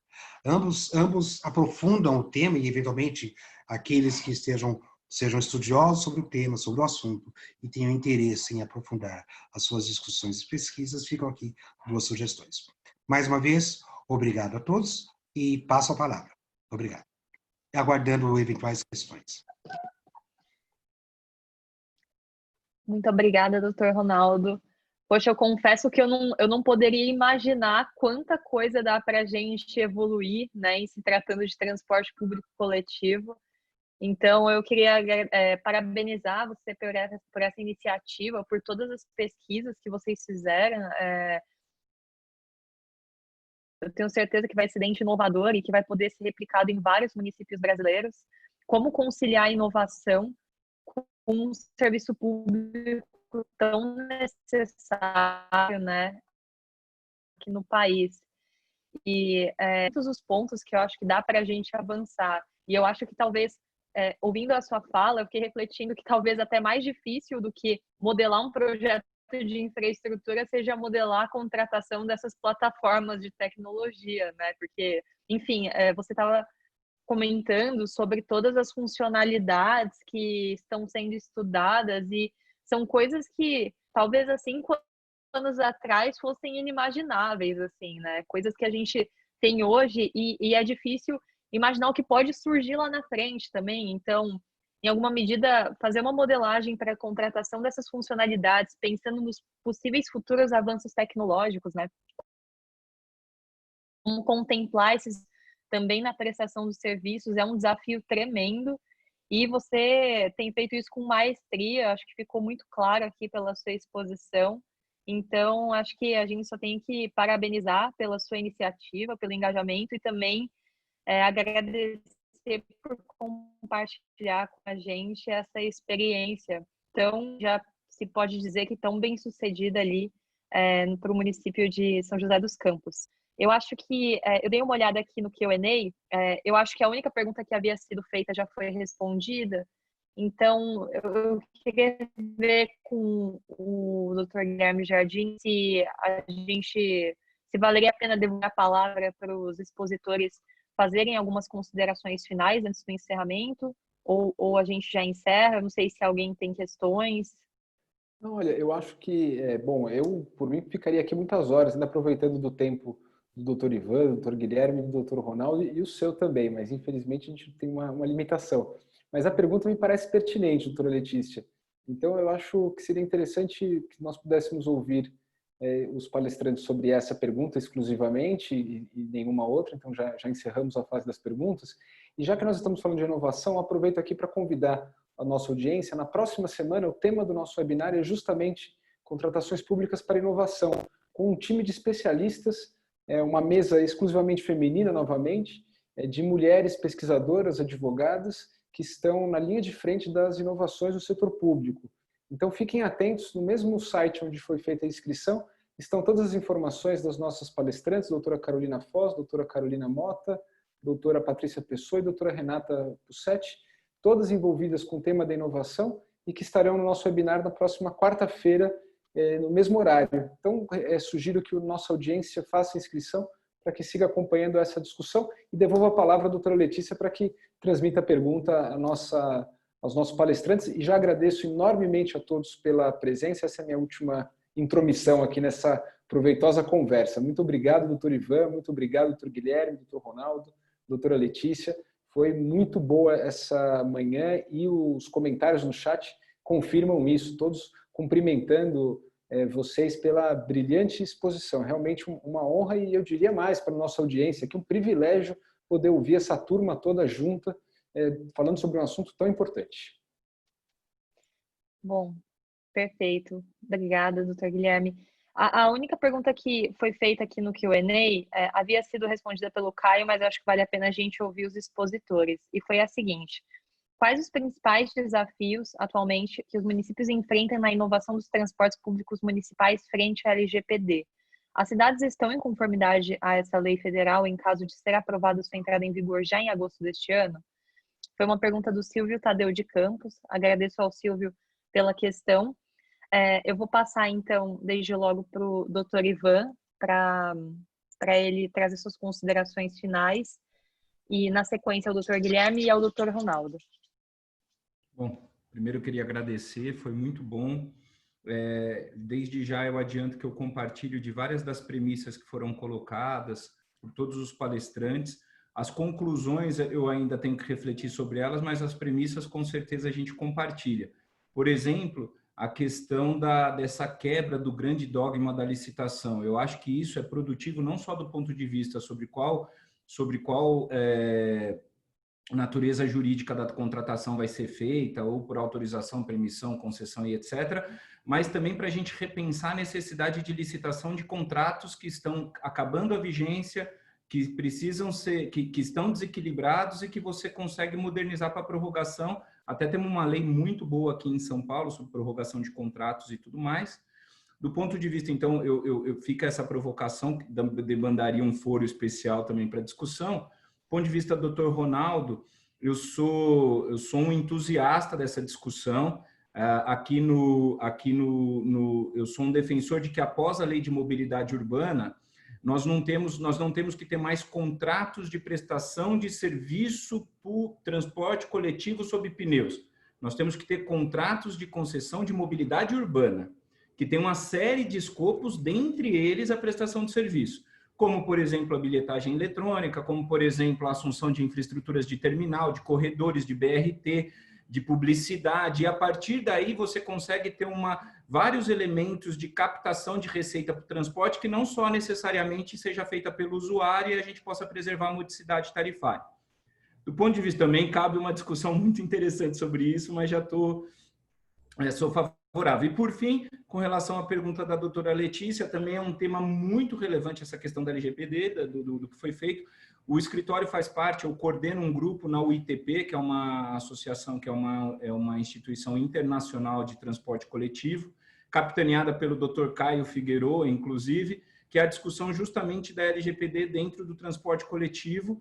Para nós, particularmente, esse ponto ele é mais sensível do ponto de vista da bilhetagem, dos dados de bilhetagem, de como esses dados podem ser utilizados e etc., porque hoje já se tem que pode ser uma receita acessória importante também a forma como se utiliza isso. Então, é um tema que está bastante sensível, que está sendo utilizado e, objetivamente respondendo, ainda não estamos preparados para isso, mas estamos estudando muito para que, quando venha, já estejamos preparados para isso. Obrigado mais uma vez aí e obrigado pela oportunidade. Estarei sempre à disposição da OAB, de vocês, para discussão. Muito obrigado. Perfeito. Doutor Guilherme? Eu só queria fazer um apontamento. Essa questão de inovação realmente é muito interessante. Quem tiver curiosidade sobre o tema, acho que vale pesquisar. Parece que quem tá mais na vanguarda do tema, acho que é as contratações que previram na União Europeia. Eles em 2000 faz alguns anos eles revisaram as diretrizes de contratação e estipularam novos procedimentos específicos justamente para lidar com contratações voltadas à inovação, né? Tem o diálogo competitivo, contratações que na fase pré-comercial que você tem uma interação grande entre o setor público e o setor privado. E assim, acho que o que diferencia bem essas contratações de inovação do nosso modelo tradicional, da 8666, é que o nosso modelo prevê que a administração já conheça o produto em si, já sabe especificar qual produto que ela queira contratar, e aí ela especifica esse produto no edital, e em seguida põe esse edital na rua e todos que tiverem aquele produto atendem à licitação. Só que quando você está lidando com inovação, você ou a administração ainda não sabe qual tipo específico que ela quer exigir, ou às vezes esse produto sequer ainda existe no mercado, quer dizer, a própria contratação que vai fazer que esse produto surja, né? Um exemplo interessante que eu li foi uma contratação que teve na Alemanha para você criar um asfalto que era ambientalmente sustentável. Se eu não me engano, um asfalto absorvia gás carbônico. Então, eles usaram a contratação para desenvolver esse produto. Então, o que a gente precisaria, claro, tem muitas pessoas bem mais especialistas nos temas que eu, mas seria conseguir adaptar os nossos procedimentos para esse modelo em que você consegue contratar algo que ainda não existe ou que a administração não consegue especificar, né? Naquele projeto de lei que estabelecia um novo marco licitatório, tem essa previsão específica de introduzir no ordenamento nacional o diálogo competitivo. mas como ainda não foi para frente e não aprovou, a gente precisa basicamente pensar como adaptar os atuais modelos para esse novo intento.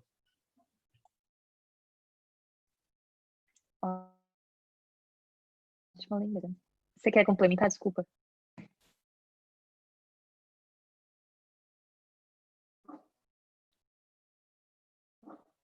Então, bom, ótima lembrança do diálogo competitivo do Dr. Hermes. Vou passar, então, para o Donaldo.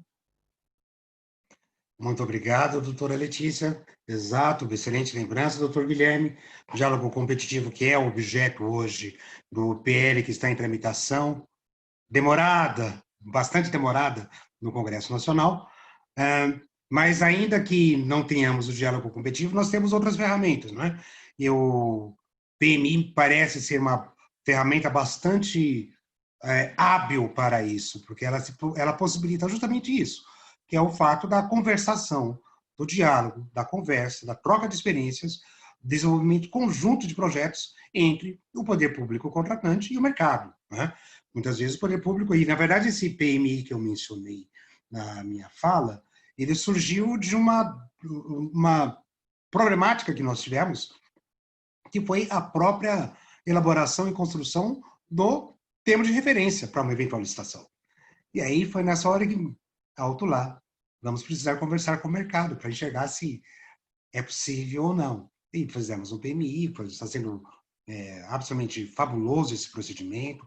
Várias empresas, muitas empresas, inclusive de fora do Brasil, vieram participar do nosso PMI. Ele está ainda em andamento. E, ao final, eventualmente, uma solução bastante possível, e aí está. Essa é uma ferramenta que não é utilizada, certamente vai ser objeto da fala do nosso próximo webinar. Renova aqui mais uma vez o convite a todos e todas que estejam presentes na próxima semana, que é a questão da encomenda tecnológica e do risco tecnológico, né? Que essa contratação por dispensa de licitação, possibilitada hoje no pelo artigo 20 da lei que trata de a 10.873 ou 273, me perdoem, posso ter trocado o número aqui, mas que é um dos objetos, consta ali de um dos dispositivos da 8.666, artigo 24, prevê exatamente essa possibilidade, né? A partir exatamente do mesmo momento em que houve a alteração desse marco regulatório da ciência e tecnologia, houve a introdução desse novo dispositivo na 8.666 que permite essa contratação direta. Com um detalhe, até hoje não tivemos ninguém fazendo essa contratação, nenhum poder público, né? Tivemos algumas experiências no estado de São Paulo, com os PITs, os PIT-Gov, PIT-Sabesp, etc. e tal, mas não tivemos ainda.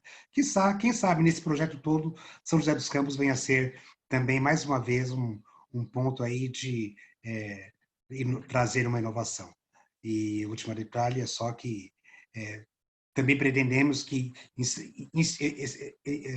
incentivar dessa forma o estabelecimento de startups que atuem com inovação. É isso. Mais uma vez, muito obrigado a todos. Bom dia. Maravilha, doutor Ronaldo. Certamente o exemplo de São José dos Campos será uma grande referência em todos esses aspectos. Eu queria só lembrar para os participantes que tem uma pesquisa de satisfação em relação ao evento aqui no chat. Aos que puderem responder, acho que será bastante importante para a organização do evento, poder aperfeiçoar eventuais pontos que vocês entendam pertinentes. Então, contamos com vocês para isso. E queria, então, por fim, agradecer a todos os expositores pelo alto nível das exposições. Foi uma grande oportunidade de aprendizado estar aqui hoje com todos vocês, Dr. Ivan, Dr. Guilherme Pellegrini, Dr. Ronaldo, Dr. Guilherme Jardim. Agradeço também pelo convite, pela iniciativa deste ciclo de webinars ao Dr. Guilherme Jardim e ao Dr. Caio. Super oportuna a realização desse ciclo de webinar. Então, agradeço e parabenizo pelo alto nível. Bom, com isso encerramos aqui, então, este quarto ciclo de discussões. Um abraço a todos e até a próxima.